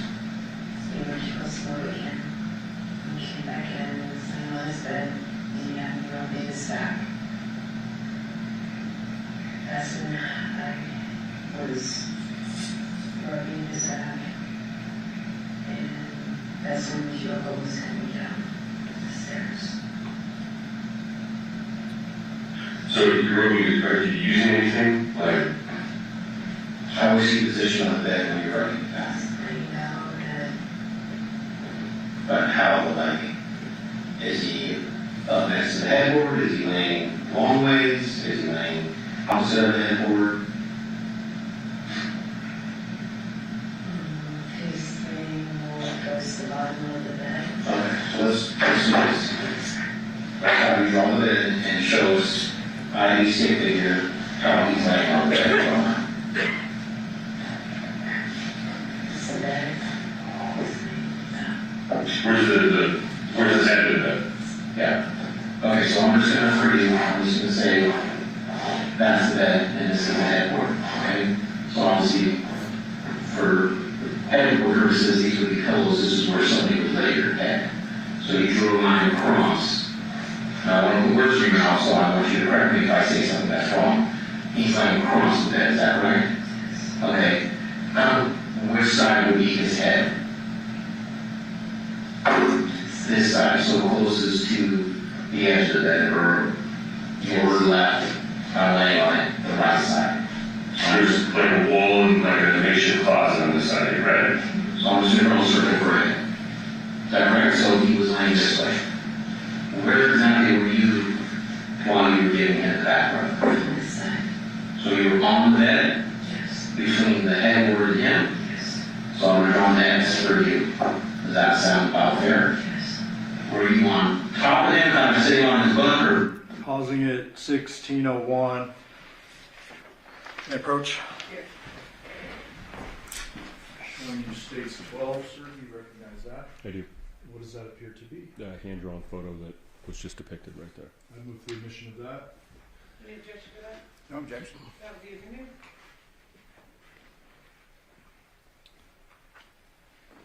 So Detective, we just witnessed this, but I just want to clarify, as Detective Christopher was assisting, obviously Ms. Michaels was in handcuffs up front, he was kind of helping her. Correct. And asking for her instruction on where everything went, right? Yes. And this up here being the headboard where the pillows are, Correct. what does the X represent? Where she was sitting? And then this at the bottom represents where John was, correct? Correct. With the circle being his head. With the circle being his head. Now, there is a folder sitting on the table as you're interviewing her, correct? Yes. That folder was closed. Yes. That contained a couple of the photos of John dead, missing his head in the bed. Correct. Those were not shown to her prior to this drawing, correct? No, they were not. They're shown later, we'll see that. And that Yes. will be the first time she will have seen those. Correct.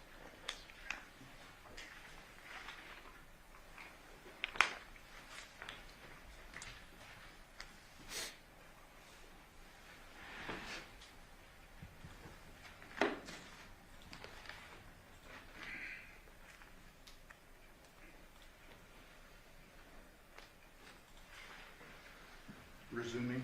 Back running, or were you on the side? On the side. Any lotions or oils or anything like that? Okay. I mean, just for this instance, did you introduce lotions or oils or anything like that later on? Okay, so just when we talk about this incident here, not the past or anything else like that, okay? So this is going on. Now what happens? He's rubbing on me, and like I said, Michael's coming down the stairs. So in the house, there's stairs to go to the second floor, and then there's like the, we'll say, kitchen dining. Okay, so not stairs into the, we'll call it makeshift John's bedroom. Not those couple little stairs there, but the stairs from upstairs down. Okay. And how do you know this?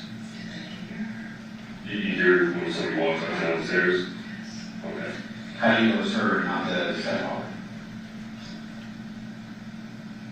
And then he's just usually when I've been there before, so we should also just. Okay, and just to clarify, what was he here? This house. Those guys. Okay. Have you ever lived in this house? No, Okay. So John and Andrea have been together for 5-6 years or so. Have you been at this house during that time, before or after? Okay. So it's, how long has John lived at this house? I know his parents have been around a long time. off and on for years. Okay. And I met him because of there. We separated and moved out. Okay. All right. So you're giving a massage. He's face down. You said he's rubbing on you? Yes. Okay. How's he doing that? Like, Yes. was it? Trying to reach backwards. Is he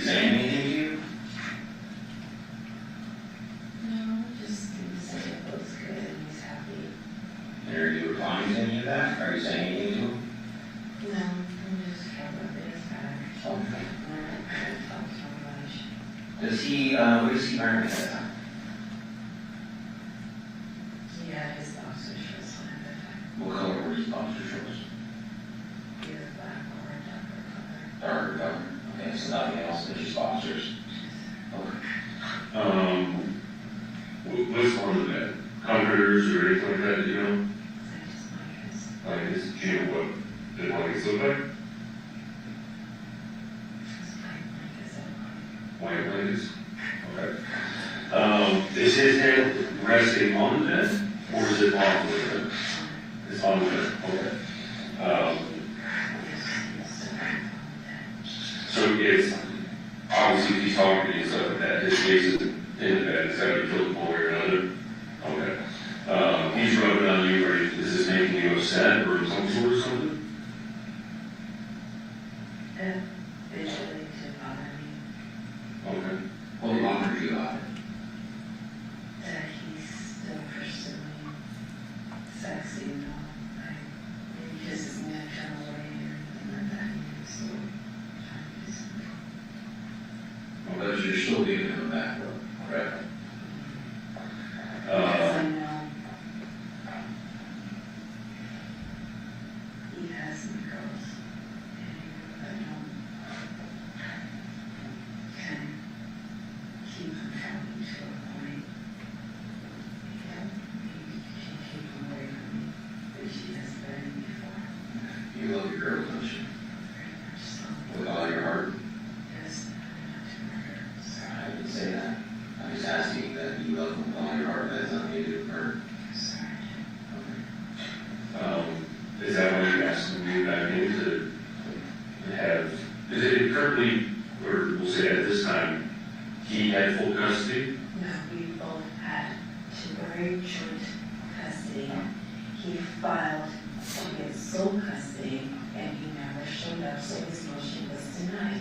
I thought CPS revoked or took your parental rights away for that. They did. Okay, that's what I'm referring to. And that case was closed, and we had temporary joint custody.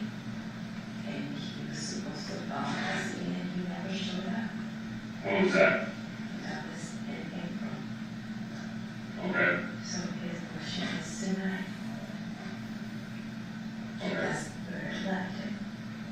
Both had temporary joint custody.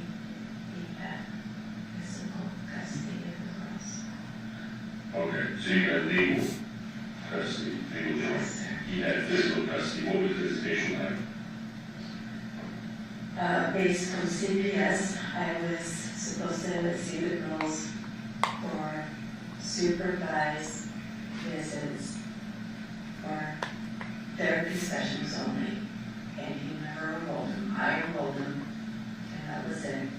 And he said he didn't want to go to the courts anymore. We're going to be one happy family, and we were actually working towards it. We were not perfect, but we were getting along. You kind of smirked a little bit while you were telling that story. What kind of brought that emotion out? Because when it was all said and done, when he needed something, I was helping him. No matter how much he did something, I was helping him. And everything said, thank you for helping me, thank you for helping me. And it's like, I was literally trying my best to put it back together, my family. So that be your family or be your girl's side? Because my girls wanted everybody to know. It was like, Your girls? yes, sir. Not what you wanted. Understandable. So you said the CPS case was closed down Yes, sir. Back in February. back in February? Yes.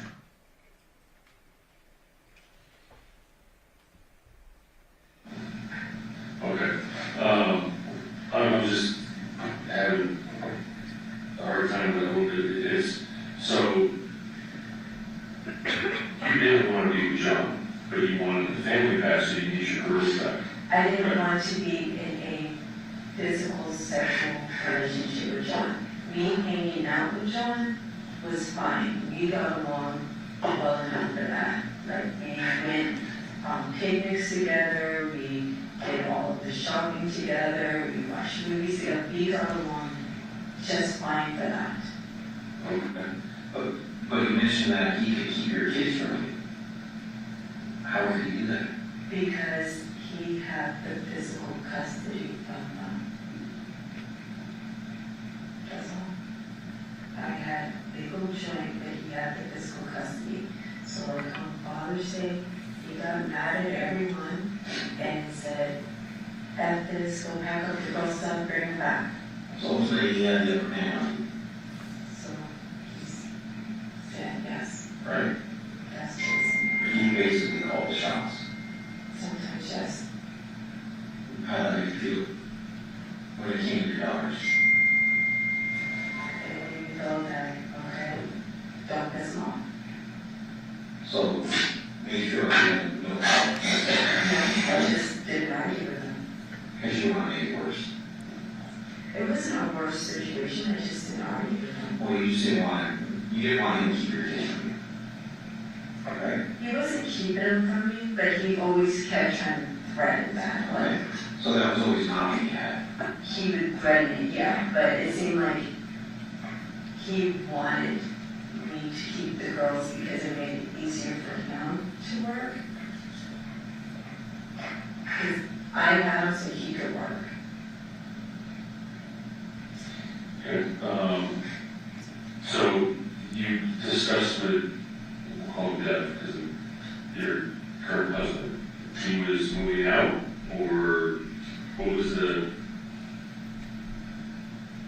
When we first talked about it, he made it clear he did not want to be in the same bucket with John. Okay. Because nothing came to be, it wasn't really a conversation we had more than once. Like I said, John didn't actually take any actions towards it.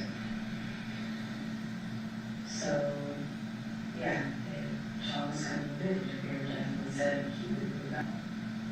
But John had not moved in, so it wasn't our conversation. I am not trying to make myself out to be anything other than what I am. Yes, I hate John. Let's talk about that. He's laying here, got a massage. He's rubbing on you. You said at some point you feel uncomfortable. Yeah, he was starting to get on my nerves because he kept grabbing on me. I've already said no, stop touching me. Okay. Then what happens? I hit him, he stopped touching me. What did you do? Some staff thing that was on the fireplace. Okay. So the fireplace in the same room. Yes. So he's laying on the bed. You get off the bed. Walk over to the fireplace.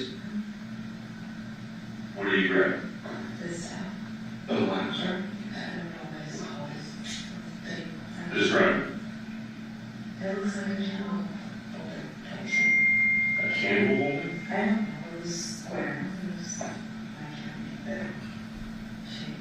I don't know how to describe it.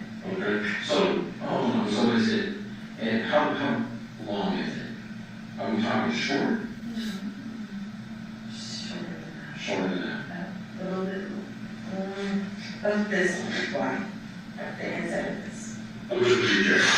Yeah, the Okay. inside. Okay.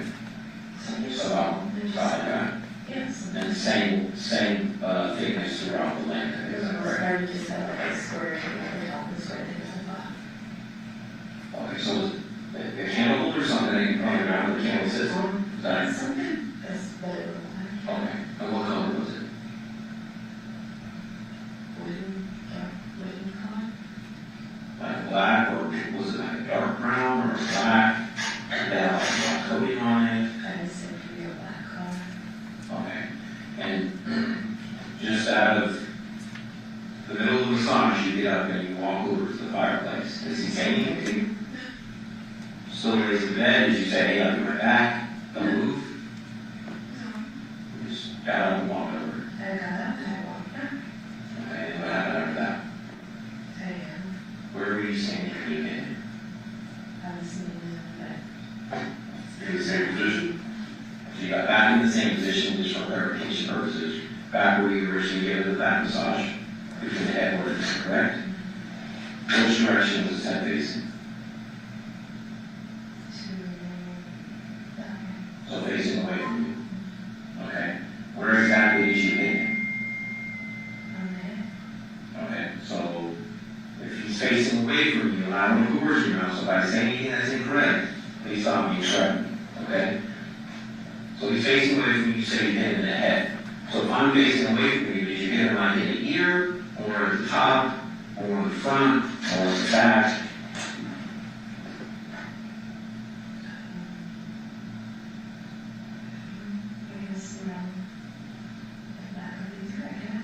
Well, you can't guess, you were there. Right? I'm just not positive for actually struck it. Okay, so that's fair enough. So there's no nice number. Correct? Is that correct? Yes. Okay. Is there light on by indication? So is there any ambient light whatsoever coming into the room, or is it just pitch dark? It's dark. It's dark. Okay. So how do you know what you grab when you walk over to the fireplace? Just going by whatever. Okay, what was that? So you hit him somewhere around the ear or something like that. You believe, correct? Is that safe to say? How many times did you hit him? Okay. How hard did you hit him?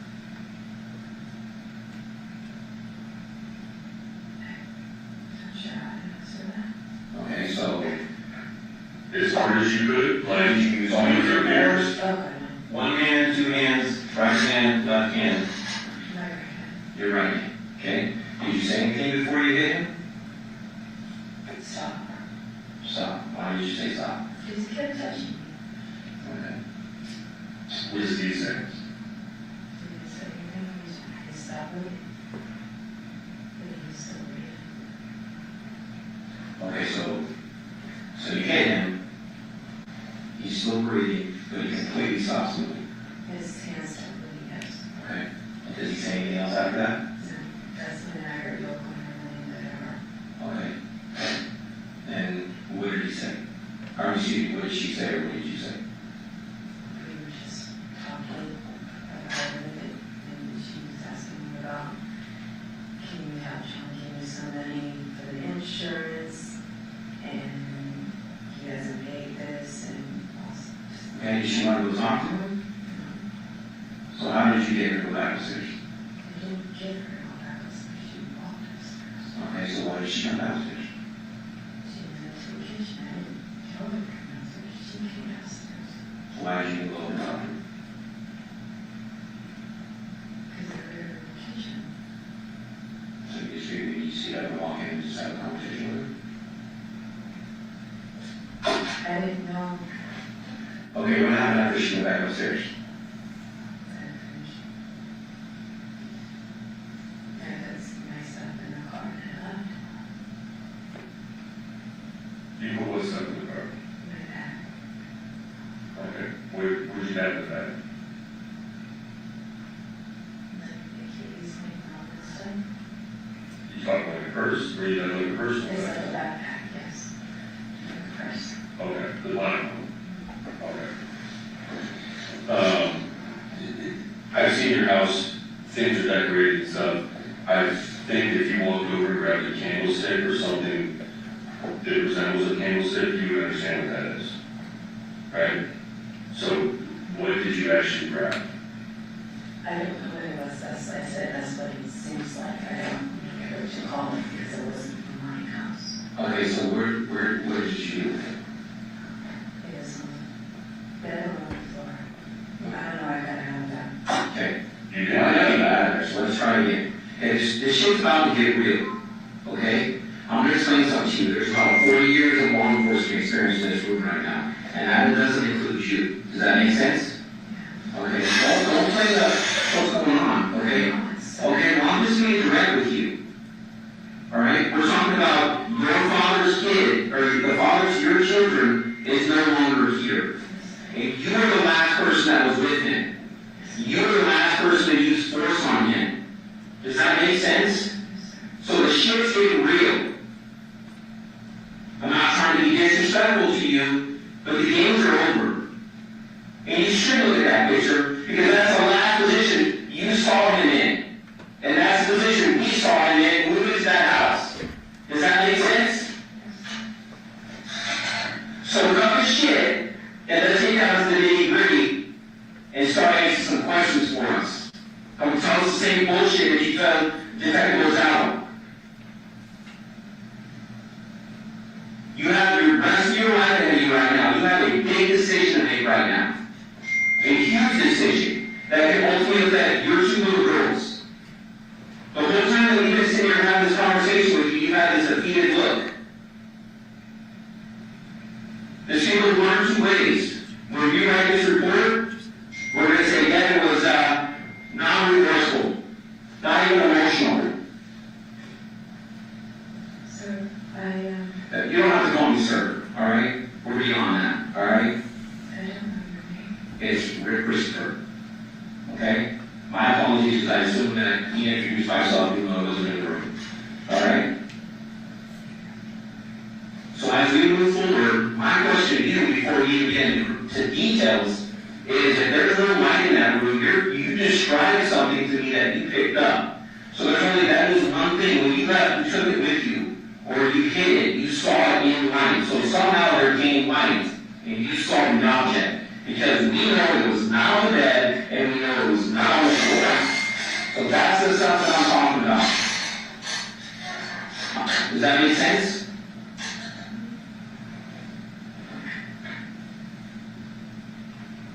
So where is it?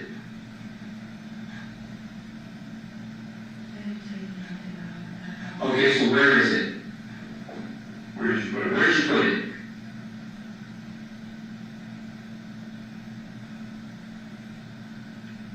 That you keep looking at this bed like you're reliving the situation right here. This happens right here. You hear Yogo coming down the stairs. You don't want her coming in here.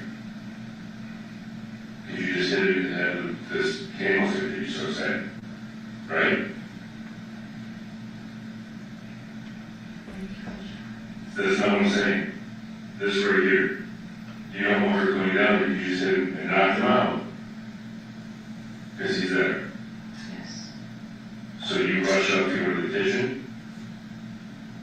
Yes? Yeah, I would tell the doctor, yes. Okay.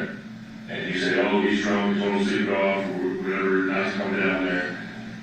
And then she goes upstairs. That's at 1 o'clock, right? You go back down there. You're there for an hour and 4 minutes. There's video and everything else from the neighborhood, everything around the room. We know exactly what time you left. We had tracks from your car going from the Boulder address to John's address, all the way back to your house and everything else. So we know exactly what time you left, what time you got home. So you're there for an hour and 4 minutes. You didn't just get out of there.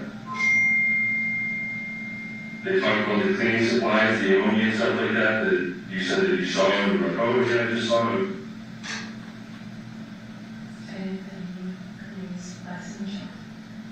Okay, who is that? I don't know anything about things, Cousin John. She didn't ask me. I didn't know anything about that. And I just said that before. Okay, so you saw the cleaning supplies? Yes, there were some on the floor by the bathroom in the laundry room area, yes. Okay, so John's right here. You hit him. He lays there. You go out. Now we have an hour where you just don't remember what happened. What did you go back in there and do?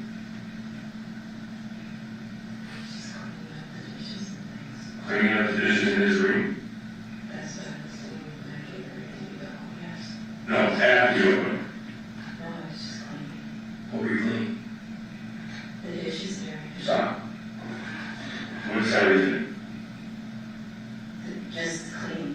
What were you cleaning?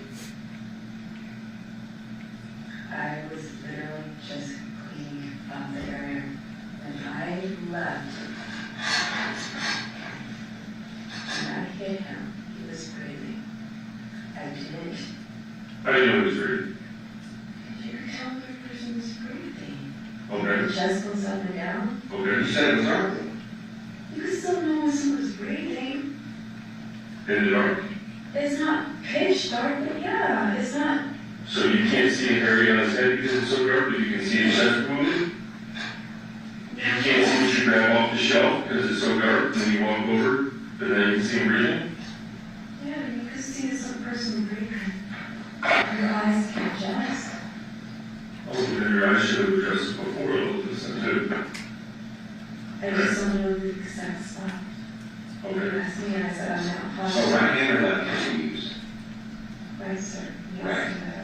Okay, well, I'm just trying to verify so I don't say that that's wrong. I already said I feel horrible about it, that I didn't murder her. Why did you get it to the place? Pain on you? She kept leaving me alone. Okay, you got up and walked away. Why did you get up and walk out? You could have left you on that way, right? Why do you say that? Okay. You got up, walked over there, and walked back, and you never said anything to him, or you attempted to get off the bed, right? It wasn't that bad. What was it like?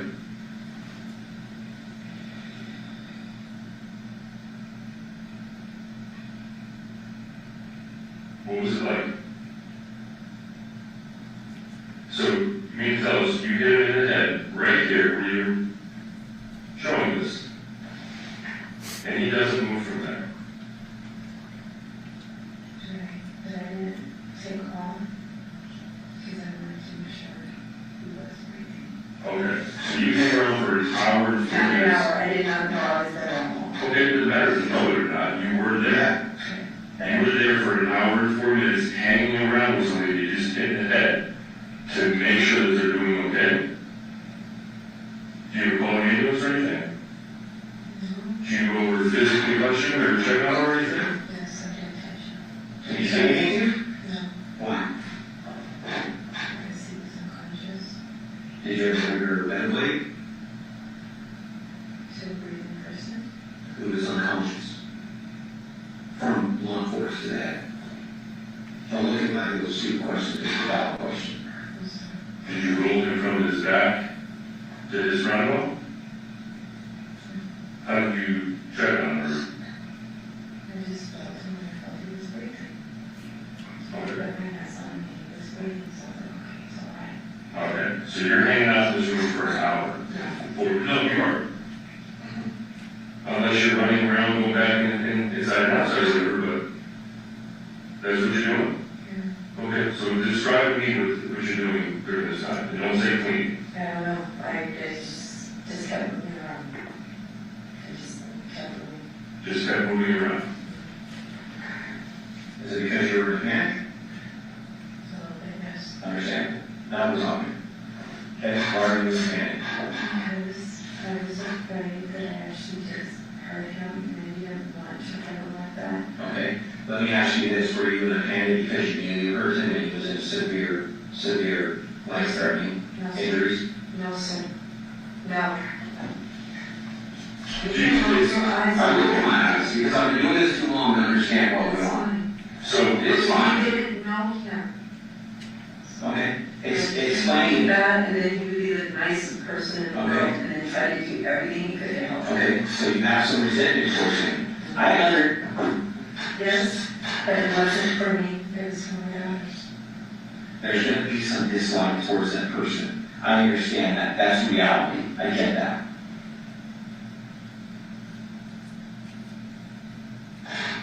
But for you not to go into details on exactly what happened, other than the fact that you gained him, is not going to help you out. I'm telling you that. I cannot remember. You have amnesia. Do you take medication for memory loss? Yes, I do. Okay, what type of medication do you take? I don't know the names of it, but I do take medication. Who's your doctor that prescribes that? What history is? My medical seizures, headaches, memory loss, sights, all this sort of stuff. Okay, so is there a possibility that you could have not been in your right frame of mind while you were there that night because of all the medications you were on? Yes. Okay. So when people are on medications that come home to their thinking, sometimes they do things that they don't believe that they're doing. Does that make sense? Yes. Okay. So now leading you, sounds like that could be a possibility, that night in question. I just don't remember. They're telling me things that happened, like I don't remember doing that. You're saying I was there that long? We know you were there. I was trying to explain to you that video surveillance of you eating. But I remember talking to Yoko, getting my stuff, leaving, going to the pharmacy and going home. But Devyn, what you don't understand is you know you're under arrest, okay? There is going to be a police report, and it's going to have the interviews that we have with you. Do you think anybody believes that he was laying here, you hit him in the head, you don't know what you do for an hour and 4 minutes, you leave, he's found in the exact same spot, dead, and you're like, oh, I don't know. No, but the hitting him didn't feel real. Like I don't. I understand. So you're not in the right frame of mind, maybe because of your medications. That will make it feel like it's not real. No, but everything, like, all of this feels like a nightmare, like a dream. Like, I remember being with him, and him, us talking and everything like that, but the actual, it does not feel real. I don't feel I was there that long. I remember being there, Yoko, pharmacy, home. I thought I was home at like 2 something. You guys are saying it was 2:42.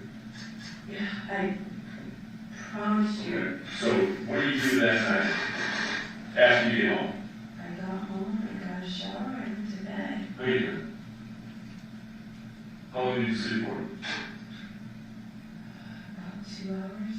Because you get home at 2:42, you're texting John's phone saying, oh, I can't find this, or where's this? And then, like, remember, we took your phone, we took his phones, so we did all these downloads. I've read text messages between you, Dev, everyone else, things like that. About 2 hours. Okay, it was, if you got home and showered and then went to bed, then it'd be about 1 hour that you would have been able to sleep and wake up and start looking. Is that? So it doesn't look like you slept at all that night. I said about 2 hours, so I'm not, it's a bit off, but you guys are telling me I'm there for a long time, and I know for a fact that's not what is. Yes, that is exactly. You can say, I don't think I was there that long, and I don't remember. I don't remember, and in my recollection, it was not like that. I remember talking to Yoko, giving her the keys, picking up my stuff, and walking out the door. I picked up one more thing and left. I do not remember any of this. They told me, they asked me, where's his head?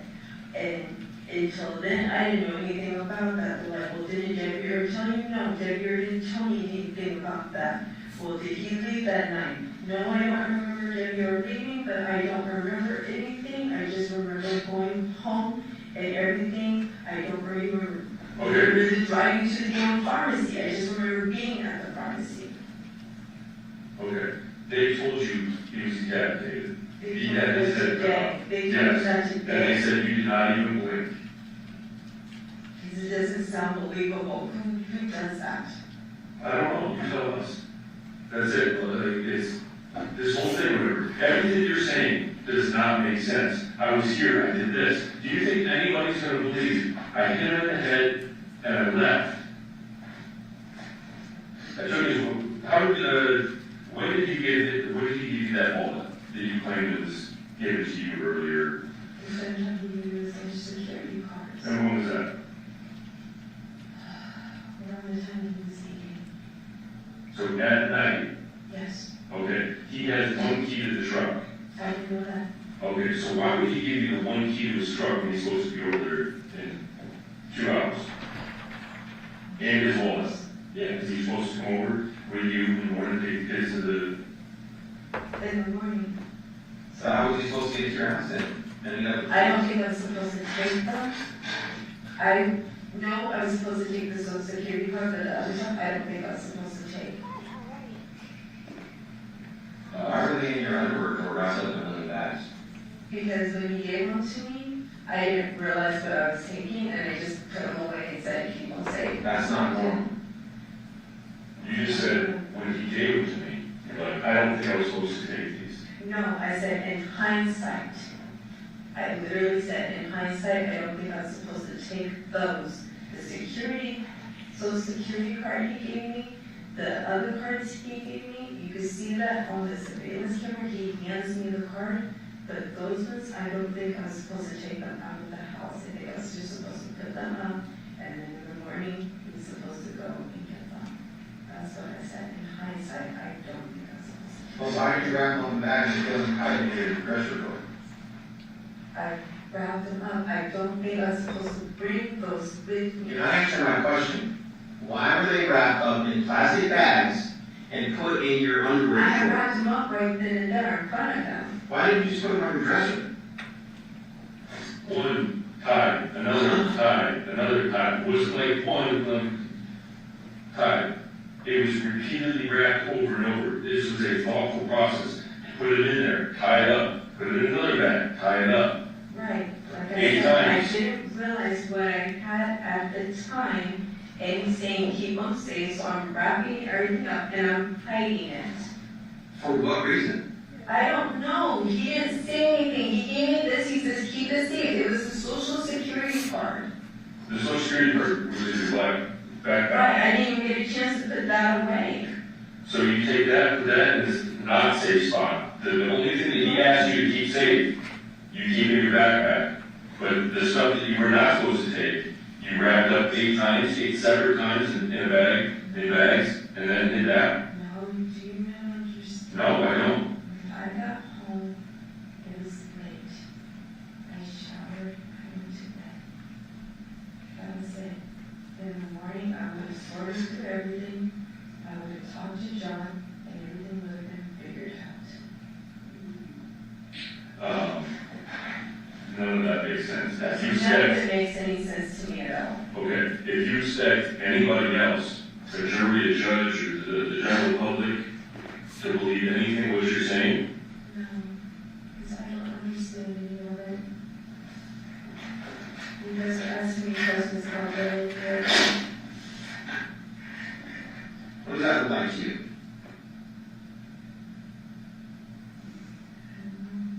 You don't know?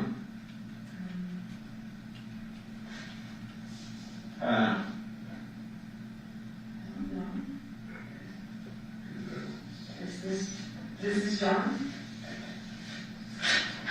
That's the position John was in when you last saw him?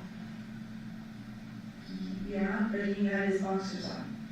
But they didn't have his boxers on. I don't know, he had his boxers on. His boxers were black boxer briefs. He had boxer briefs on. That's what I'm talking about. This shit's getting real. Keep looking at that. Take another look at this. This is reality we're talking about. Think long and hard about your decisions on how you go forward with explaining the bullshit that you're giving us right now. Nobody's going to believe you. I understand. And tell us where the object is that you used to do this. Tell us where it's at. Do this. Who did? I don't know. Who did? I don't know. That's not good enough. You did that. No, I didn't. Yes, you did. No, I didn't. Then prove it. How do I prove that? Because you were the last person to see him alive. And you were the last person with him. You did that. That's reality. Look at that picture. He's gone. this is the exact spot where you left it.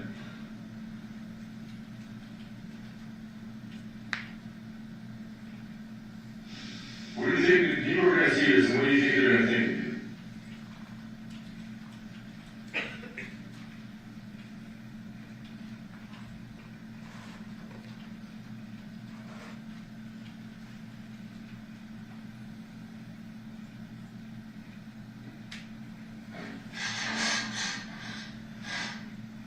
Do you have anything to say?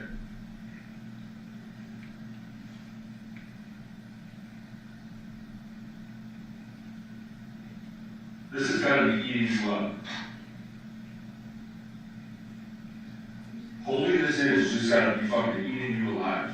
You have to be going nuts. For the sake of your daughters, tell us where the weapon is at so we can recover it, and there is be some closure for your two daughters when they grow up for the rest of their lives. You owe it to them. That is their father. You owe it to them.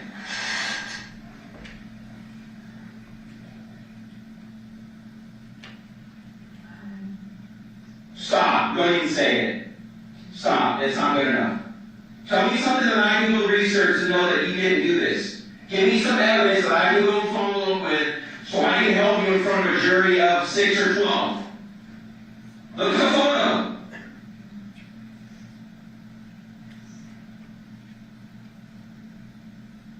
Your children will never see him again. Ever. And that's a choice that you decided. You decided for them.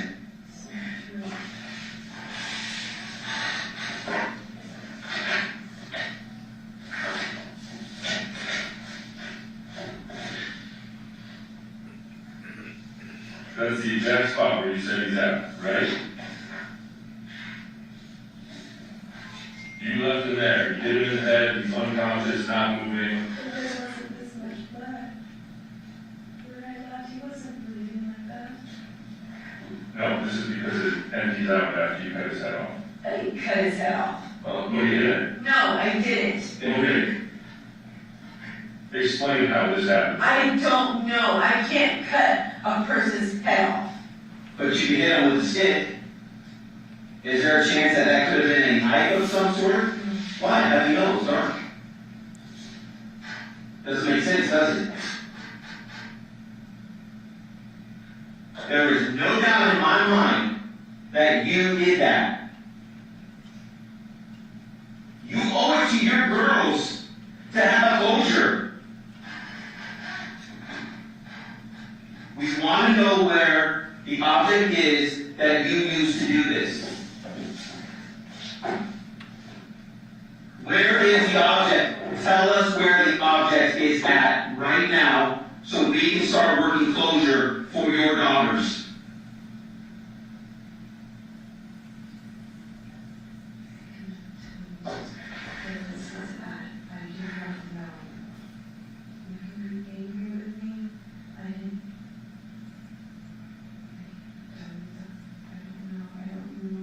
Do you expect anybody to believe that? Listen, just listen to that. Listen to exactly that, what you just said. I don't remember. I don't remember. I wasn't there that long. We can prove 100% you were there that long. You remember everything else. You remember going to the CVS, getting your daughter's prescription, getting home. Oh, I showered. I started looking for school supplies. I started doing all this. I remember everything except the hour and 4 minutes after I cracked him in the head. His cell phone is at his house. You leave, drive back to your house. His cell phone now gets back to your house and has blood on it. It was not left at your house.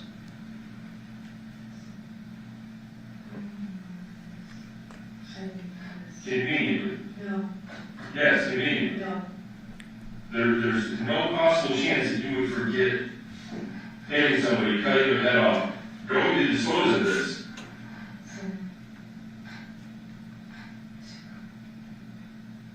Fathom doing that. Hitting a person is one thing, Yeah, it is. but to do this is something completely different. Believe me, I know. That's why you're sitting here. You sat here this whole time and made these faces and stuff like that, not shed a single tear. I've been crying all damn day. Really? Yes, I have. Okay, because they said when they showed you and told you that he was decapitated, you didn't even blink. They didn't show me he was decapitated. No, we just They did. told me. We just did. And I don't know how to feel about this. This is disgusting. It is utterly disgusting, and you're telling me I did it. No, I didn't do this. You did do this. We're beyond that. No. Well, you can be in denial all you want. That's not going to help you. You can deny it all you want. But we've been doing this too long to explain to you. We're giving you an opportunity to save face for you and the rest of your family. We're giving you that opportunity. But for you to sit there and deny that you did that, we're beyond that. We are so beyond that, there is no doubt in our mind that we can prove this in a court of law with a jury. You did this. However, you have an opportunity to save faith and have closure for your daughters to tell us where the weapon is. And don't sit here and say, I don't know. Where's the last place that you put it? Don't say, I don't know. Because just like Detective Lionel said, is you were very descriptive up to and very descriptive afterwards. However, there's that hour, that window that you were with him, which you said you were in a panic. No shit, you were in a panic. I would have been in a panic too. You remember what you did, so tell us what you did.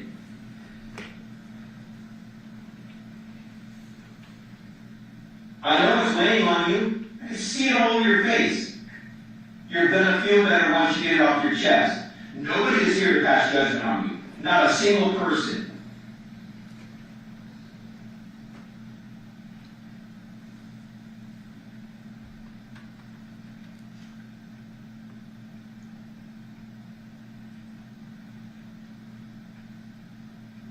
You gotta stop staring at that picture since we put it down. Okay? And I know whoever you're praying to is telling you to do the right thing and tell us what we're asking. Tell us the answer to it. You're going to feel better. I'm telling you right now. You're going to feel better. And you can start to have closure and you can start moving on. Because that is the right thing to do. And you know it's the right thing to do. I know you know that. I know you're a good person. There has to be a reason why this happened. And if you could explain that, it'd be a lot better off for you.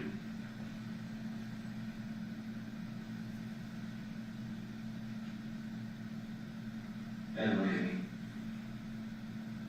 I know you're a good person. And listen, look at me. I know we can't change this. I know we can't. Nobody can. But you can do the right thing and close it the right way. You truly can. I know you can. You are a good person. Do the right thing.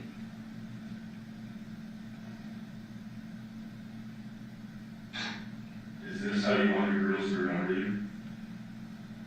Or do you want to have a reason and an explanation on why it happened?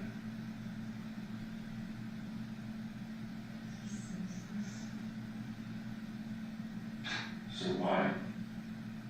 Why did it have to happen like this? What led up to this?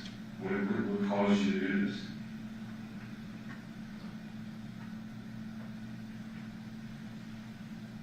Did something escalate in this room, or is this room past, or what?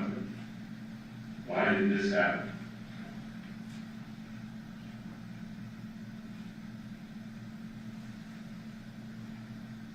It's okay to cry. It's okay to show emotion. It's going to be okay.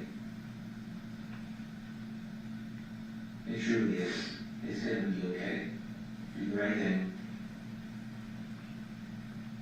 You're a good person. Do the right thing.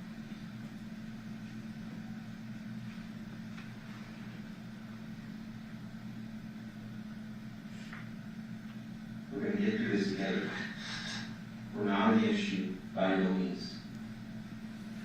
We're going to get through this together, but you have to help us. You have to help us allow you to help you. You're a good person, Devyn. I'm telling you, I know you are. You're not a monster. You're not a bad person. But you need to start doing the right thing right now. This is where you change things and make things right. This had to have a reason. You guys, your girls remember you as this. Let's take the reason out of it, okay, for right now, okay? Where is the object? Just tell us where the object is. That's all we're asking. Right now, let's take small steps. Heaven, please. I'm begging you. I'm trying to help you. I'm sincerely trying to help you. Don't go down that road. It's not fair to you or your kids.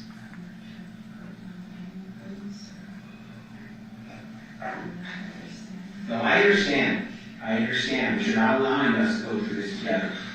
You put up this wall when you're in denial. This is reality, as I said before. This is not going away. But you have an opportunity right now to make things right for yourself. To start moving in a right direction. You start to have an opportunity for closure for these parents, for your children.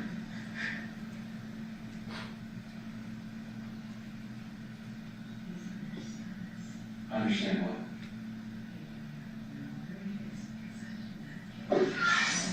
Lord, this is simply amazing. In my 22-year career, this is amazing to hear you sit here and say that. Listen. Maybe it's because I didn't get rid of it. Are your fingerprints or DNA going to be on either one of those bottles? Why not? Let me guess, you don't remember. That one, I don't remember. Well, where would you move these from? It was in the hallway in the lane. This is the hallway right here. Right, there's like a lane in the hallway in the lane. That's what these are. They're laying in the hallway. Right there. Like set it up. And it was completely full. So these are tipped over, laying right where they're at. You walk over and set it up and then leave and not set that one? Yeah, but that was like hours earlier in the day. What was hours earlier in the day? Like, maybe 6, 7 in the evening, earlier in the day. So these are sitting there all day long? No. Yes, these are there the next one. You just claimed that these are in the hallway in the way. They're in the same spot where you just said. Right, but it was not like that. Well, I'm not sure where it is exactly. Okay. So, you got this same bottle over at your house? No, you don't. What is this? So you don't even know what it is, you're saying no. Soft shrub? Soft shrub? Yeah. So you said no. You don't have that at your house? Sit on top of your washing machine. That is? Yeah.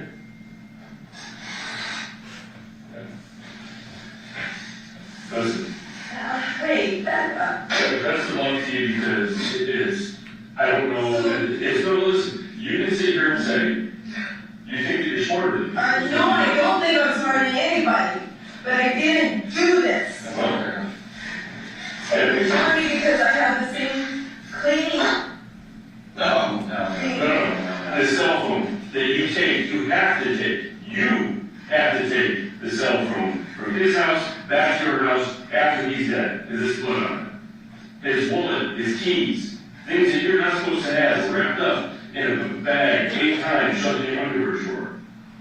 Number one, you're the last person to see him. You're the last person to physically assault him. Hit him in the head. He's in the exact same spot. You remember everything from him handing you debit cards and EBT cards and which specific gas station and this and that and going to CVS, he encounters this and the school and he's supposed to be here at 5 a.m. or whatever time to go do all this stuff with take him to school and this and that. Or did your girls go to school that day? Why not? Because your kids aren't registered for school? Because your kids aren't registered for school? Why does he have to register them? No. No, both parents parents don't have the rights to them. And generally, you don't go to school to drop the kids off at school on the very first day of school to register them. Yes, John was supposed to. Okay, so all of this stuff. And then the only thing that you don't remember is the time that you were denied entry at the house, where 100% you were there for an hour and 4 minutes running around the room that you can't explain.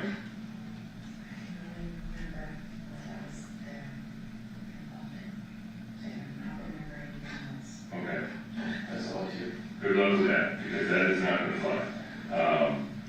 But I think we're done. Absolutely. And your girls are definitely going to take you because you can't even have the audacity to give them closure. Shame on you. That's terrible. Get out of here, trust me about this. Oh, so there's some, I didn't talk. there's some anger now, huh? I told you from the beginning I didn't Is that how you feel against him? No!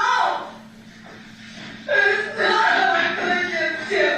I think you're just upset that you got confidence and no. No. Personally, I think that you weren't expecting him to move into your house so soon, so you had to go over to the house and killed him at his mom's house, so you wouldn't be the suspect. No. I was going to talk about moving to my house for months. Yeah, you were surprised he was actually about to prove it. No, because it wasn't following through. He just moved tools and DVDs and stuff. You guys were there. You said he moved all of his stuff. Tools and DVDs. I didn't say he moved all this stuff. I said he moved a whole bunch of crap. Okay. You want to get somebody to transport and hang out? Let me see my extras right here. Okay.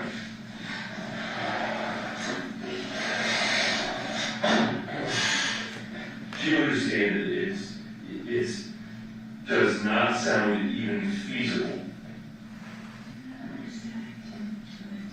No, just answer my question. You explained everything except an hour and 4 minutes that after you hit him in the head, that you don't remember. Yes, because I had nothing to do with it. That's not answering the question. Yes, I said yes. So if that's not feasible to you, how would it be to a jury or the general I public? didn't say it wasn't feasible to me. I didn't. Oh, it's feasible. You remember everything except the hour and 4 minutes after you hit somebody in the head. That's what you're saying?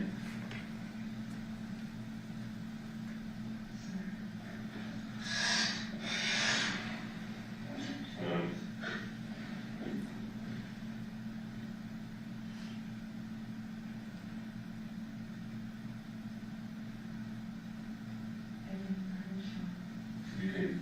I didn't shut off his head. So I can say it over and over again.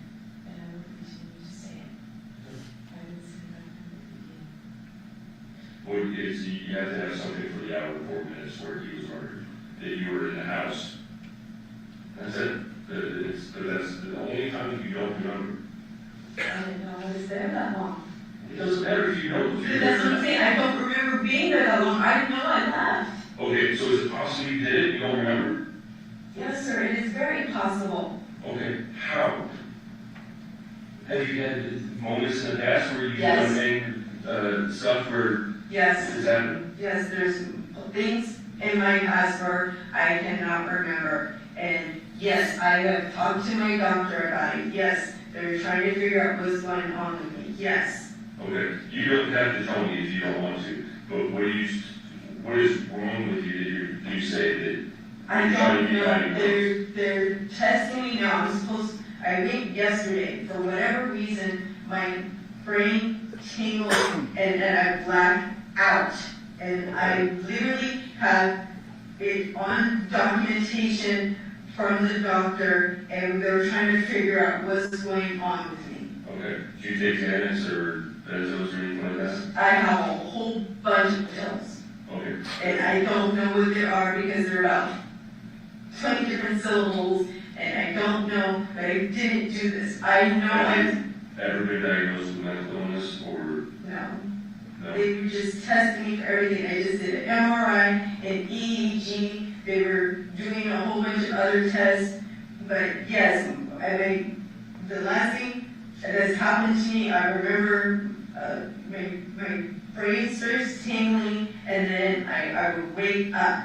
I don't remember doing any of this. I know I don't remember being there that damn long. I remember getting my daughter's medication. I remember being home. I don't remember even hitting him like that. I know he was pissing me off, so I hit him, but it wasn't anything where he was dead. He was breathing. He definitely had his head on him. You guys are trying to say I did all this stuff. I did not.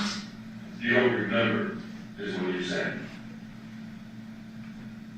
You don't remember doing any of this. Okay. So that's it. There's a possibility you did, but you don't remember because you were blacked out. I'm not a evil person. You guys are telling me that I did all these things, and I'm like,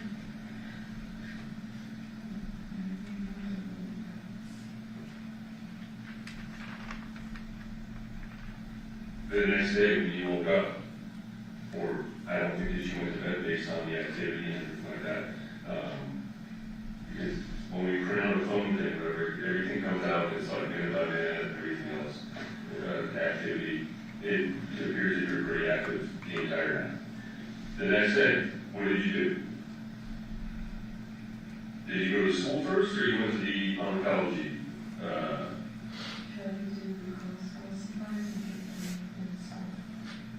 So you drove to the school? yes, Did you go to the oncology department first or the school first? Okay. And you got to the school? yes. Who did you talk to at the school? The school staff at the school. And they said I couldn't register, I had to turn in some paperwork. Okay. So I went to my friend, asked him to call me. And I done there, talked to him. She tried to get a paperwork, turned it in.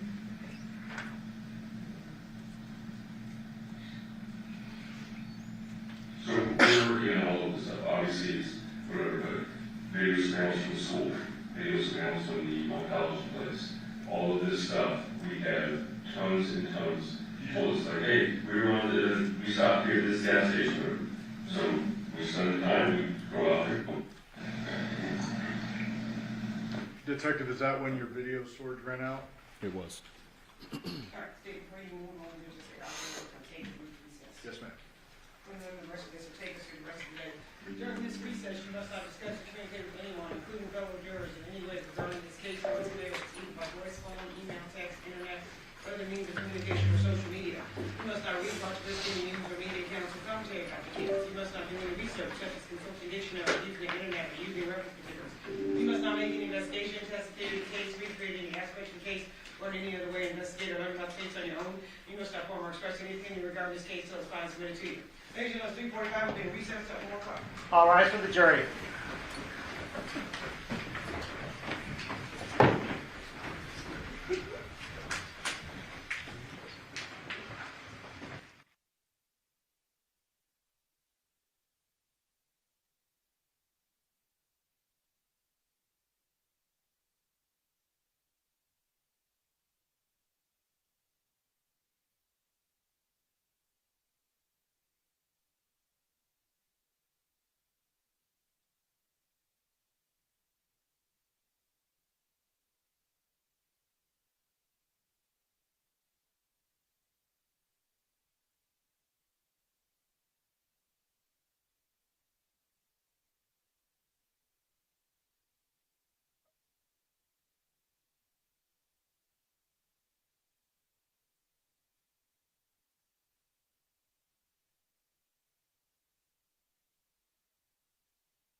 Can we approach Judge real quick?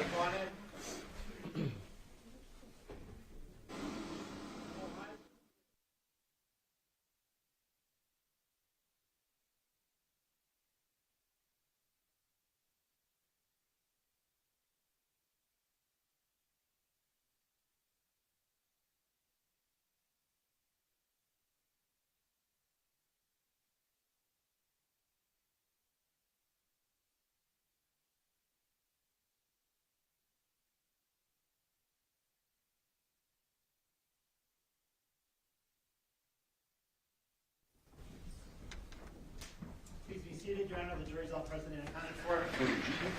We are back on the record in C-37723, Montana State County versus Devyn Michaels. And the record reflects that Ms. Michaels is present and lawyers representing attorneys on behalf of the state.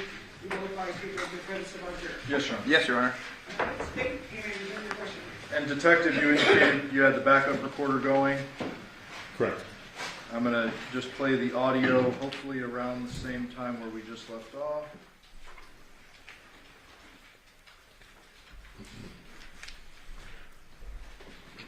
Yeah, you and his mom helped him out pay the truck bill or something like that, or I think it was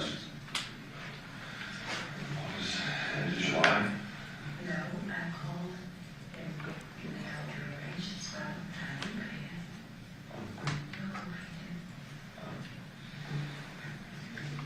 it. Obviously, he's got some money issues and not really contributing a lot. It seems like what he really contributed was with the EBT card.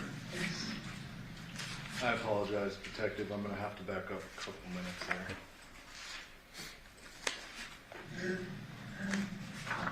School staff, the principal, and he said I can register, I have to turn in some paperwork. So I went to my appointment, that's when the detective called me. We were down there, talking to him. And she tried to get paperwork, turned it in.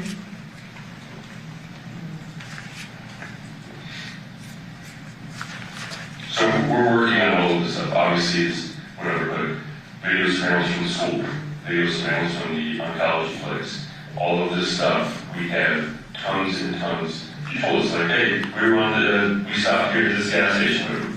So we spend the time, we go out there, we get video surveillance from that place.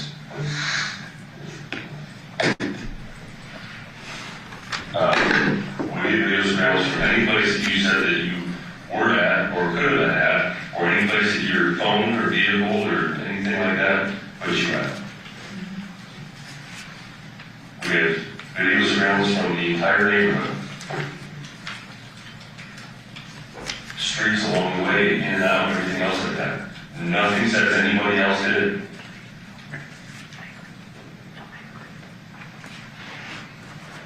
And the difference is, where we're at here is, a lot of it looks like it's planned. There's cleaning supplies, there's this, it's the last, when the last time he's supposed to be at home, the cameras are taken down. It looks very plain and methodical. Or is it something that happens and, hey, I got angry, he was touching me, this and that, whatever, I hit him, went too far, and ended up with this. That's the difference. And you just saying, well, I don't remember.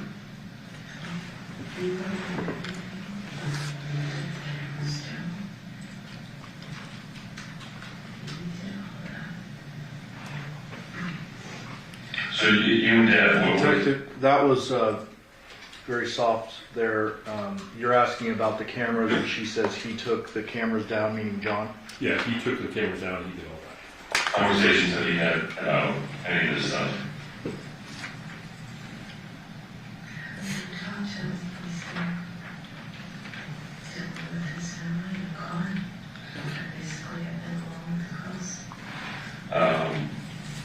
You seem to be a very emotionally dependent person based on the conversations between you two. Would you characterize yourself like that, or is that, you don't feel like that? Because everything's very, it seems like there's an issue with the intimacy or something, and then I hate you about you're cheating on me, you're this, that, had sex with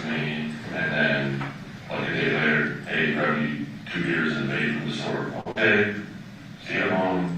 I'm coming home. I hate you. Liar, liar, cheater, cheater. It's a very up and down.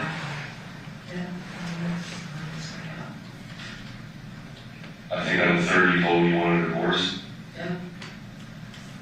What, it's just fed up, or?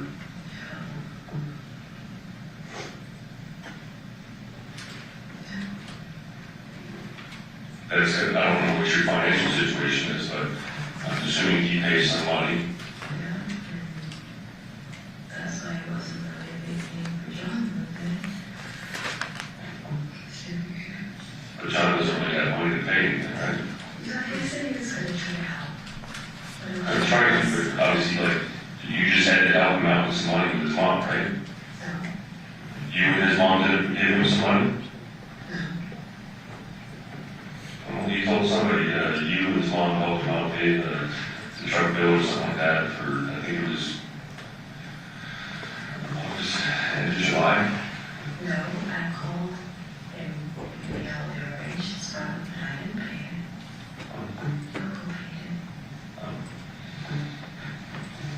it. Obviously, he's got some money issues and not really contributing a lot. It seems what he really contributed was with the EBT card.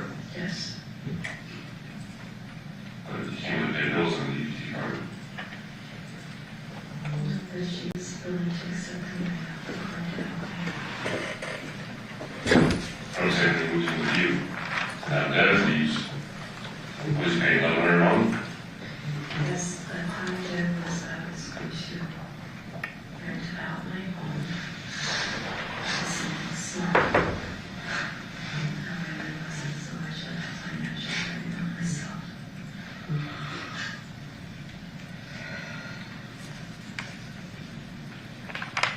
Because I realized it doesn't matter who it was. It just needed to be a couple of easier, whether it was John or Javier. Was the Javier thing to like try to get back at John, or how did that come about? No. It started out as commands and just out and down thing, but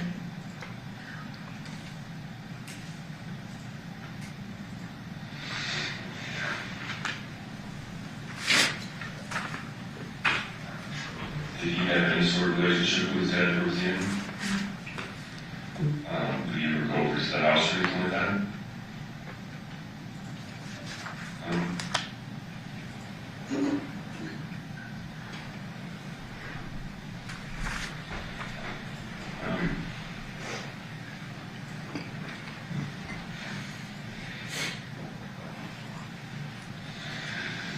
Do you have any psychiatrist or anything that you're under current care of? Or who was your doctor that is dealing with the lockouts? I don't remember her name. Just kind of the doctor.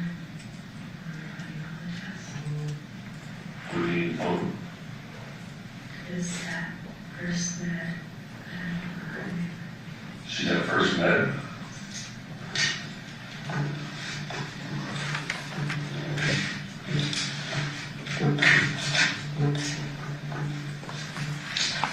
just started talking to her, so What was that? 2 months ago. 2 months ago? Like, you actually had an appointment and stuff, or? Yeah, she's the one that set the neurology appointments and everything like that. So was she like family care?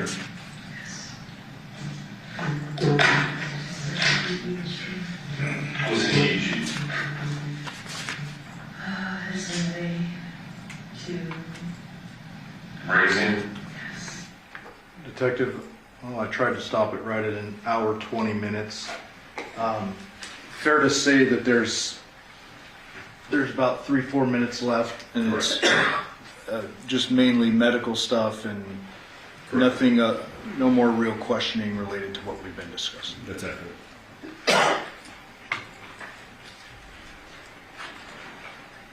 Judge, I will pass the witness at this time. Okay. Cross.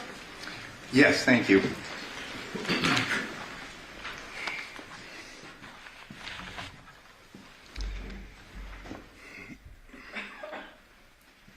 Detective, it was you and Detective, was it Christopher? Correct. That conducted this interview? Yes. Fair to say it was a fairly confrontational interview.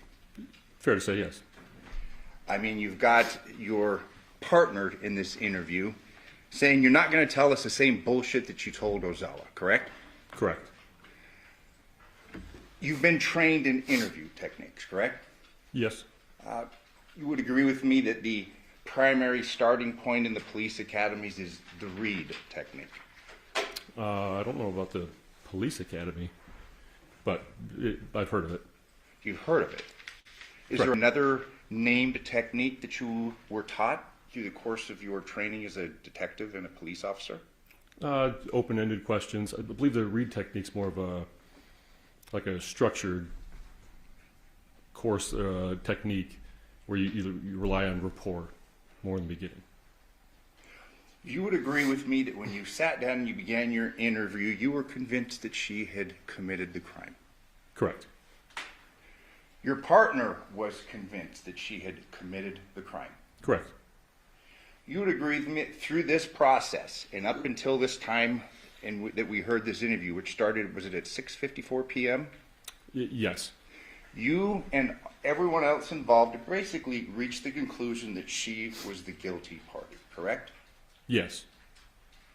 So you'd agree with me that you went in there not necessarily with a motive to find out information, but to get her to confess to the crime, correct?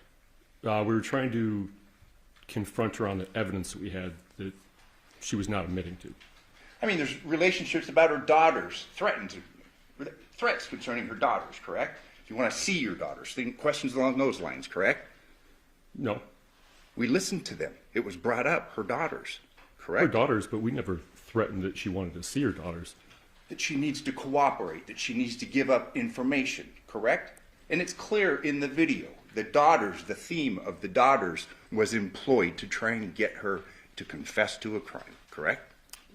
To admit to the evidence that we were confronting her on.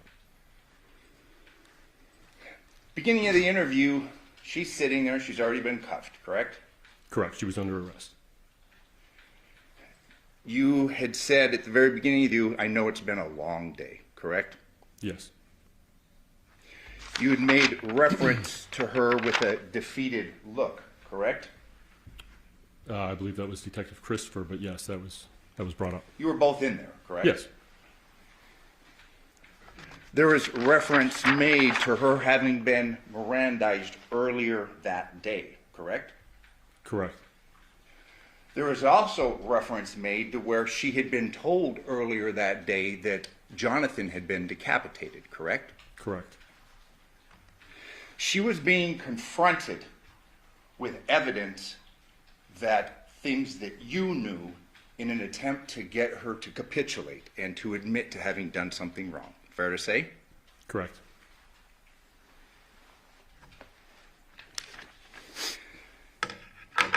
In fact, there's one point, it was early on in the interview, there's a talk about you and your partner's collective experience, all the years. Do you recall that? Yes, I do. How many years was told to her? I believe it was 40. 40. And then that's followed with, this shit's gonna get real, correct? Sounds right. There was reference made to State's Exhibit 12, this photograph, correct? Yes. And it was at about 16, maybe 16:01 on the interview, correct? That photo? Yes. I won't dispute that. State, will you agree? It's about 16 minutes. It states here, hand-drawn picture by Devyn Michaels, correct? At the top of it? Yes. If I may approach her. Actually, may I publish this? Thank you. This has been admitted. Push this button. Okay. I'm a Luddite, but that's states right here, hand-drawn picture by Devyn Michaels, correct? Correct. But we can see in the interview, she just draws one straight line, correct? Yes. The rest of these, the elements to this, the head, the bed, the pillows, the headboard, that's supplied after she's drawn a straight line, correct? Yes. So it wasn't a hand-drawn picture by Devyn Michaels. It was simply a line drawn by Devyn Michaels, correct? Detective Christopher assisted her because she was obviously struggling in the handcuffs. Well, you say he assisted her. He drew this whole thing, didn't he? Yeah, based on what she said, yes. And the video will speak for itself. She draws a line, and then he fills in the rest of this, correct? Correct. Which is, he's obviously doing that in an attempt to make it match the photograph that's ultimately showed to her, correct? No.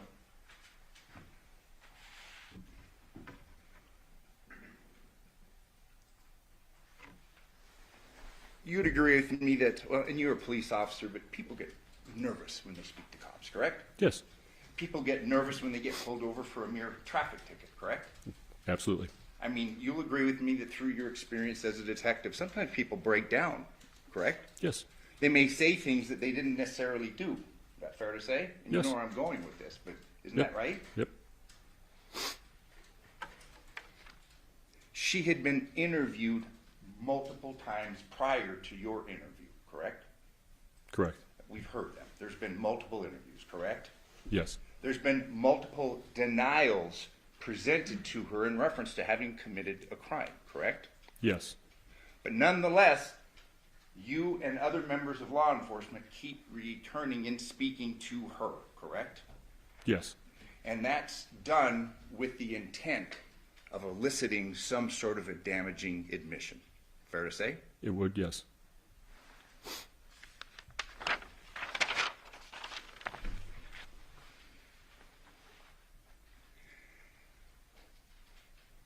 A great deal of emphasis was placed upon the timing in that house, correct? The hour, is that what you're referring to? Yeah. Yes. Yeah, you keep talking about an hour and 4 minutes. Correct. Over and over and over again, correct? Yes. We've heard testimony from a person that's a pretty, Yoko, pretty into time, that she came down to clean about 1 a.m., all right? Yes. And she testified that she spoke to Devyn for about 15 minutes, all right? Okay, I didn't know the length of time, but I knew that they met in the kitchen at 1 o'clock. And we do have video evidence, and some issues have been made about the completeness of it, but the video evidence, we have her leaving the house at 2:04, all right? Yes. So we're not really talking about an hour and 4 minutes, we're talking about 49 minutes, correct? Okay. Much less time, correct? Not considerably, but yes, less. She had told you that she was cleaning things up when Yoko was there, correct? Dishes that she handed to Yoko. And if I told you that we have testimony from Yoko, that there was dishes, alcohol bottles, things of that nature, you'd have no reason to disagree, correct? Correct. If we heard testimony from Yoko that that room, and it wasn't a door, it was a sheet, but was open and the light was on in there, would you have any reason to disagree with that? With Yoko? Yeah. No, I would not.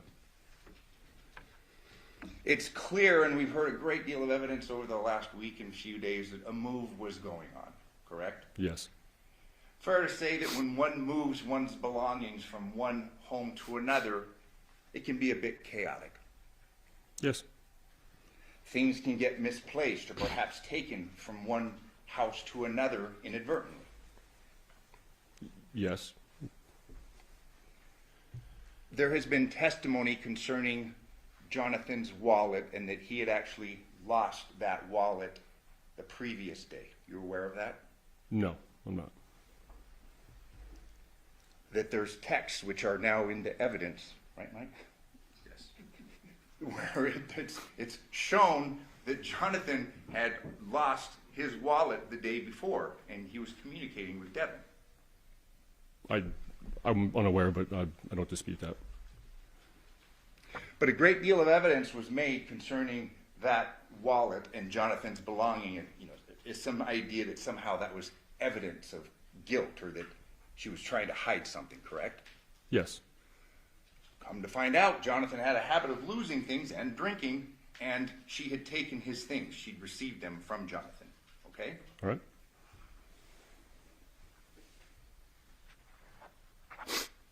There's been evidence concerning the phone that was taken. Johnathan's phone. Okay? Yes. There was never a statement by her, I took his phone on purpose, correct? No, I don't believe she ever said anything like that. Fair to say that, she arrived home at 2:42? That sounds right. And I'm just talking about from the 6th to 7th right now, so I won't have to keep saying Yes, the date. I But understood. you agree with me, it's reasonable to believe that maybe someone may take someone's phone by accident. Fair to say? Possibly. Someone may take another's keys, either by accident or on purpose, if that person's been drinking. Reasonable? It's happened before, I assume. And if I were to tell you that there are a number of texts from Yoko, who was living with Johnathan up until the time of his move, and there was a lot of concerns that Yoko had about his drinking and driving, would you have any reason to disagree with me? I have no knowledge of that, but I would not disagree. You'd agree with me that it's got to be a pretty stressful situation to be arrested for the murder of somebody. Yes. And she had been arrested and handcuffed prior to your interviewing her, correct? Yes. She had cooperated and given multiple statements to law enforcement, correct? Yes.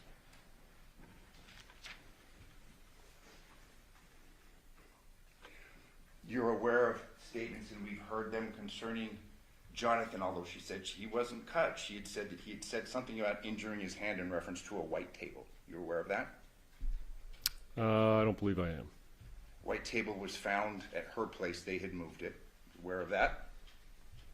I don't believe I am. Okay. You'd agree with me, people can injure themselves moving. Yes. Common sense. Yes.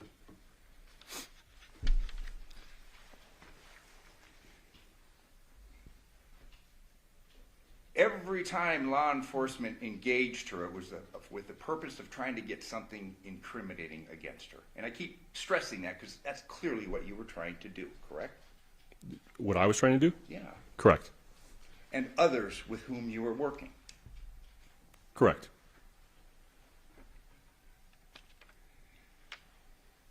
You'd asked her about what Johnathan was wearing when she left, correct? Yes. And she said he was wearing boxer shorts, boxers, correct? She did. She stayed consistent with that, correct? Yes. But you had a photo, and it's been evidence that the boxer shorts were gone, correct? Yes. That's what she honed in on the picture. She noticed, yeah. He had boxer shorts on when I left, correct? Yes.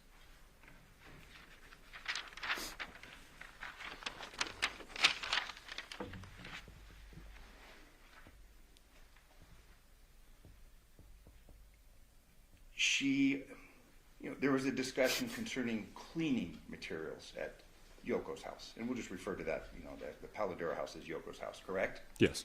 You were aware, you've seen photos, or perhaps you were there. There was a lot of cleaning supplies in that house, wasn't there? I was not there. I was not. Never went into that house. I was on scene, but never went in. The cleaning supplies that I was aware of were the ones in the hallway there, the evidence photos. Are you aware of a photo that's now in evidence at Yoko's bathroom where it's lined with cleaning supplies? I don't believe I am. Okay. There was cleaning supplies in the hallway, correct? What I just referenced, yes. Yeah. And in the bathroom, I mean, there's a lot of cleaning supplies in that house, correct? I would not disagree. I wasn't in there, though. Fair to say that she has been interviewed over and over again, and her statements, protestations of not having done anything to Johnathan weren't getting her anywhere. Fair to say? What are you asking? That through her various interviews and her, I said protestations, her saying over and over again she didn't do this, wasn't getting her anywhere, correct? Correct. She gets arrested, Her daughters are brought up. She's threatened with nobody's going to believe with what she's going to say, and then she tells you about hitting him in the head, correct? Correct. And that's it, correct? In your interview. I mean, she talks about hitting him in the head with something Yes. near the bed, She, correct? she hits him, and there's points where she says that she doesn't remember. Yeah. It's possible, but she just doesn't remember. Okay, and we'll get to that. But you'd agree with me that hitting somebody in the head, assuming that happened, is different than killing them and decapitating them. Yes, absolutely. She actually points out that hitting him in the head with something is a completely different matter, or something to Yes. those, correct? Yes.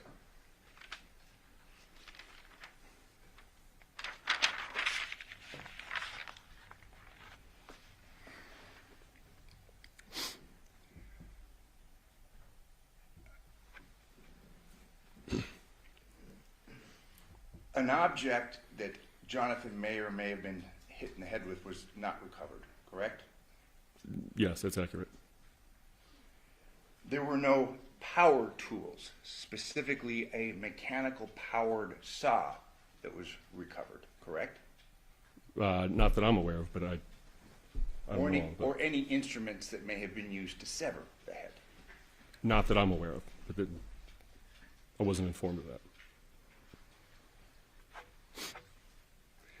You'll agree with me that there's a lot of pressure, societal pressure to solve a crime, especially a heinous crime, fair to say? Absolutely. I mean, this was obviously number one on the list of priorities on the cases that you were working on. Find the murderer in this case, fair to say? Correct. Get closure for this case, correct? Yes. You'll agree with me when there's this kind of pressure, shortcuts may be taken. I wouldn't say that. It's easier to focus on one defendant, one object. Hey, we do know that she was there versus someone else. Fair to say? It's the shortest distance between 2 points. Are you asking why she became a suspect? Hey, she was the easiest person. She was there that night. Fair to say? That among other things, but yes. Yeah. She had said repeatedly that they were together that night. We know she was, correct? Yes. In fact, they had been together late the night before. You're aware of that? Yes.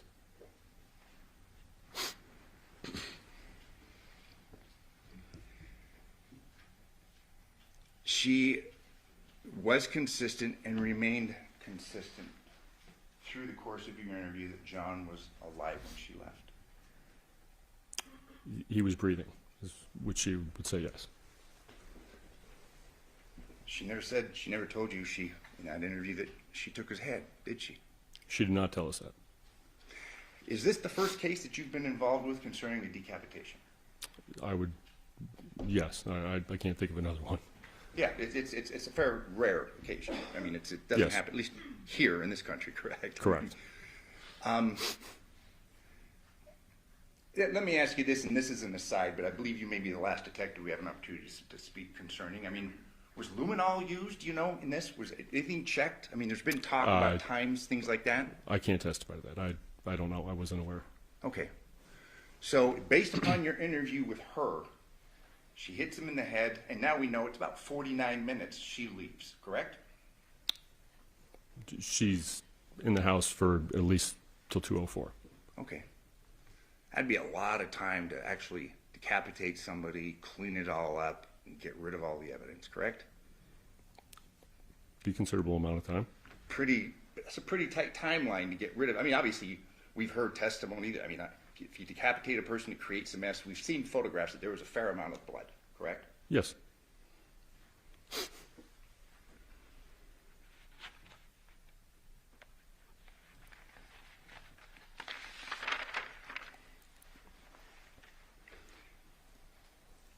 She told you that she didn't take anything out of that house, correct? And it was in reference to a weapon or a head correct? Yes, I would say that's what she's referencing because she was moving some of her daughter's belongings. Yeah. She had told you that she was moving things around, correct? I mean, we know that she was moving, and that's consistent with what she told you. Is that right? Yes, and she brought some of her daughter's belongings to her vehicle. Yeah, so they're in the process of a move, correct? Yeah. tells you that she leaves and then goes to a drugstore, correct? CVS, yes. And we've seen the video of that. Obviously, you've reviewed that. Correct.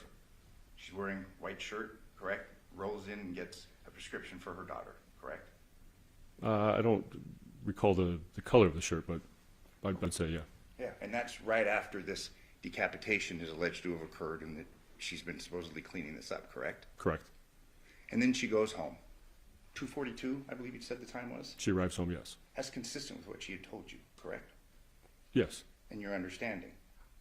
There was talk concerning her going to the school the next morning, and you're aware of she did go to school the next morning and try and enroll her daughters. You aware of that?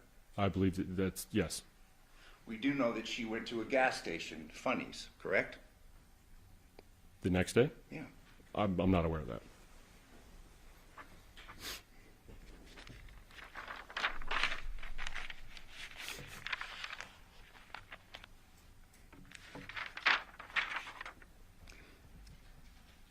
There is minimization that you and your partner, and I'm just going to kind of refer to you as one because we saw both of you sitting there. It was the two of you basically with her on the other side, correct? Correct. You're both large men. I mean, I'm pointing out the obvious, but I mean, you're in shape. You're a big guy, correct?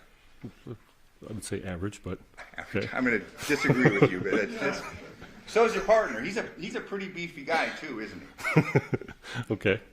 I mean, we can see it. Yep. It can be intimidating, correct?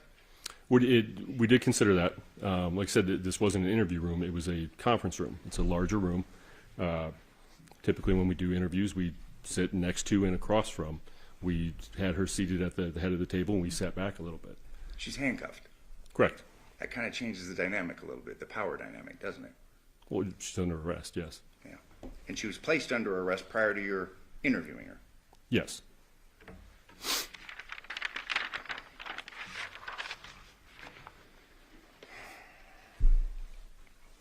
She's told at the very beginning of this interview that she's going to fess up. She's going to help you. It's going to help her to give you information, correct? And that precedes her talking about hitting him in the head, correct? I don't think exactly that, but I would say that works, yeah. And then the jury has this video. I mean, the video speaks for itself. Yes. It's after this that then this idea about her hitting him in the head with something comes about, correct? I don't recall the exact timeline, but it's obvious we've seen it. Yeah. And through the course of this interview, nothing more than that, correct? Correct? I mean... Nothing more than what? Than that. She hit him in the head with something, he left and he was breathing, correct? She at the end, she said that she waited around to make sure he was breathing, but yes. Yeah, yeah. He was alive. Yes. You are aware of the phenomena of false confessions, correct? I've heard of it. They happen, don't they? Yes. You're aware of case studies by social scientists where people actually admit, and usually it's murder, to something having committed a crime they didn't in fact commit. Correct? Yes. We have the Central Park Five, and we have other, in fact, the Innocence Project. A third of those guys admitted, if he knows. This is testimony.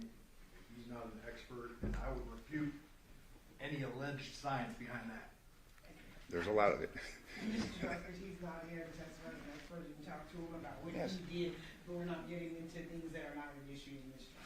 Let me ask you this. Have you received training concerning false confessions and the dynamic where they occur? I don't believe so. But you'll agree with me that they do occur. Yes. One more question on this subject. They tend to occur more concerning murder cases than others. I wouldn't know that. Okay.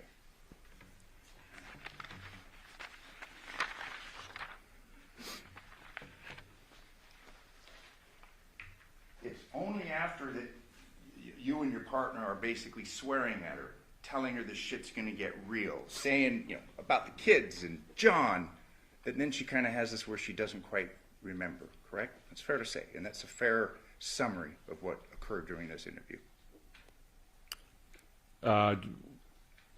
No, I believe initially she was saying that she just left.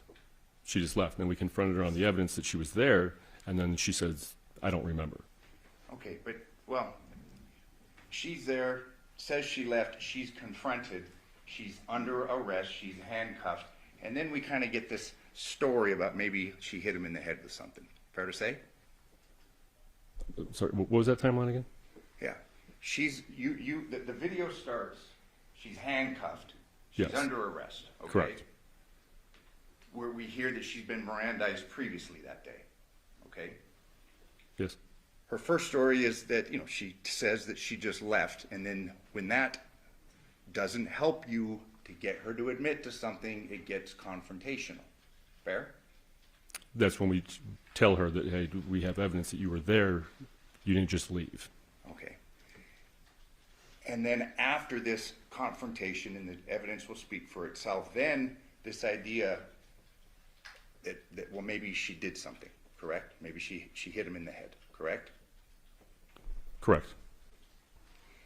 And then there's more that goes on, and we see it. Your partner's getting, passionate, correct? Yes. But she never says, and it's after that, then she's like, well, maybe I have a memory issue, correct? She tells us that she's taking medication for memory Yeah. loss. And if I told you that she does take medication for that, would you have any reason to disagree with me? She has a medical history. I don't. So it's in response to this confrontation that she's saying, well, I don't know, there's parts of that night maybe I don't remember, correct? Yes. And that's in response to the confrontational position that you and your partner, the two of you, are taking against her, correct? I think that's more us presenting the evidence that she's there.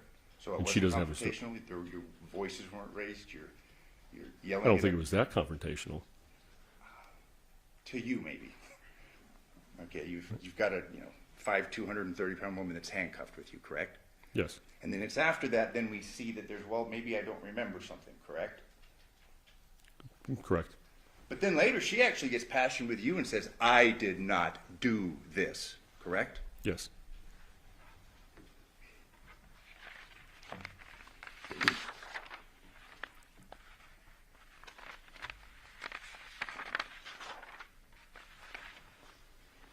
And she consistently denies having killed Johnathan, correct? Correct. She consistently, and she even looks at the photo through this and she's like, I didn't do that, correct? At one point, yes.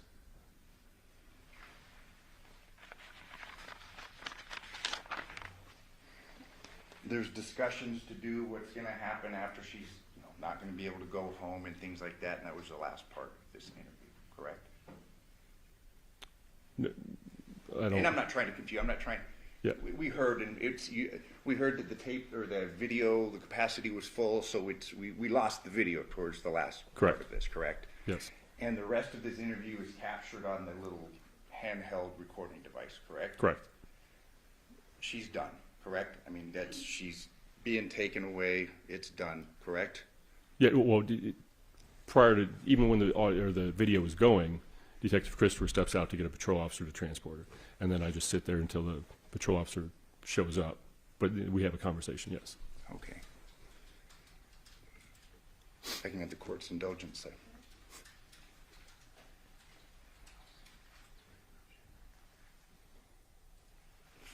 Fair to say, for all intents and purposes, then this case is done and we're here now for trial, correct? For my part. Yeah. I did not the end of it, but that was the end of it. That was your part. Correct.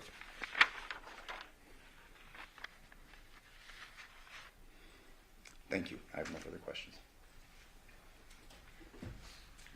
Just real quickly, Detective, the point of talking to a person multiple times, it's different in different types of cases. Would you agree with me? Absolutely. And here we have a very glaring piece of evidence that's missing, correct? Yes. And John had children, 3 of them, right? Yes, he did. He had 2 little girls. And the son. And parents, and who probably want to put on a funeral for him. Yes. Was one of your main objectives in this interview attempting to find out what she did with the head?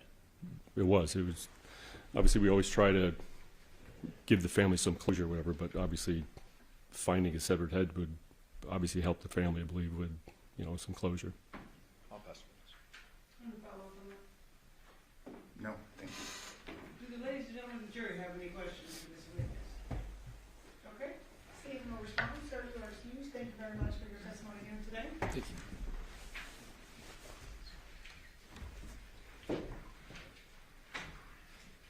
State, can you call your next witness? At this time, the state would rest its case. Okay. All right, ladies and gentlemen, at this point, the state has arrested their case. We are going to take our night recess at this point. During this recess, you must not discuss or communicate with anyone, including fellow jurors, in any way regarding this case or its merits, either by voice, phone, email, text, internet, or other means of communication or social media. You must not read, watch, or listen to any news or media accounts and commentary about this case. You must not do any research, such as consulting dictionaries, using the internet, or using reference materials. You must not make any investigation, test the theory of the case, recreate any aspect of the case, or in any other way investigate or learn about the case on your own. You must not form or express any opinion regarding this case or the response made to you. Ladies and gentlemen, we'll be recessed until tomorrow morning at 9 a.m. All right. For the jury.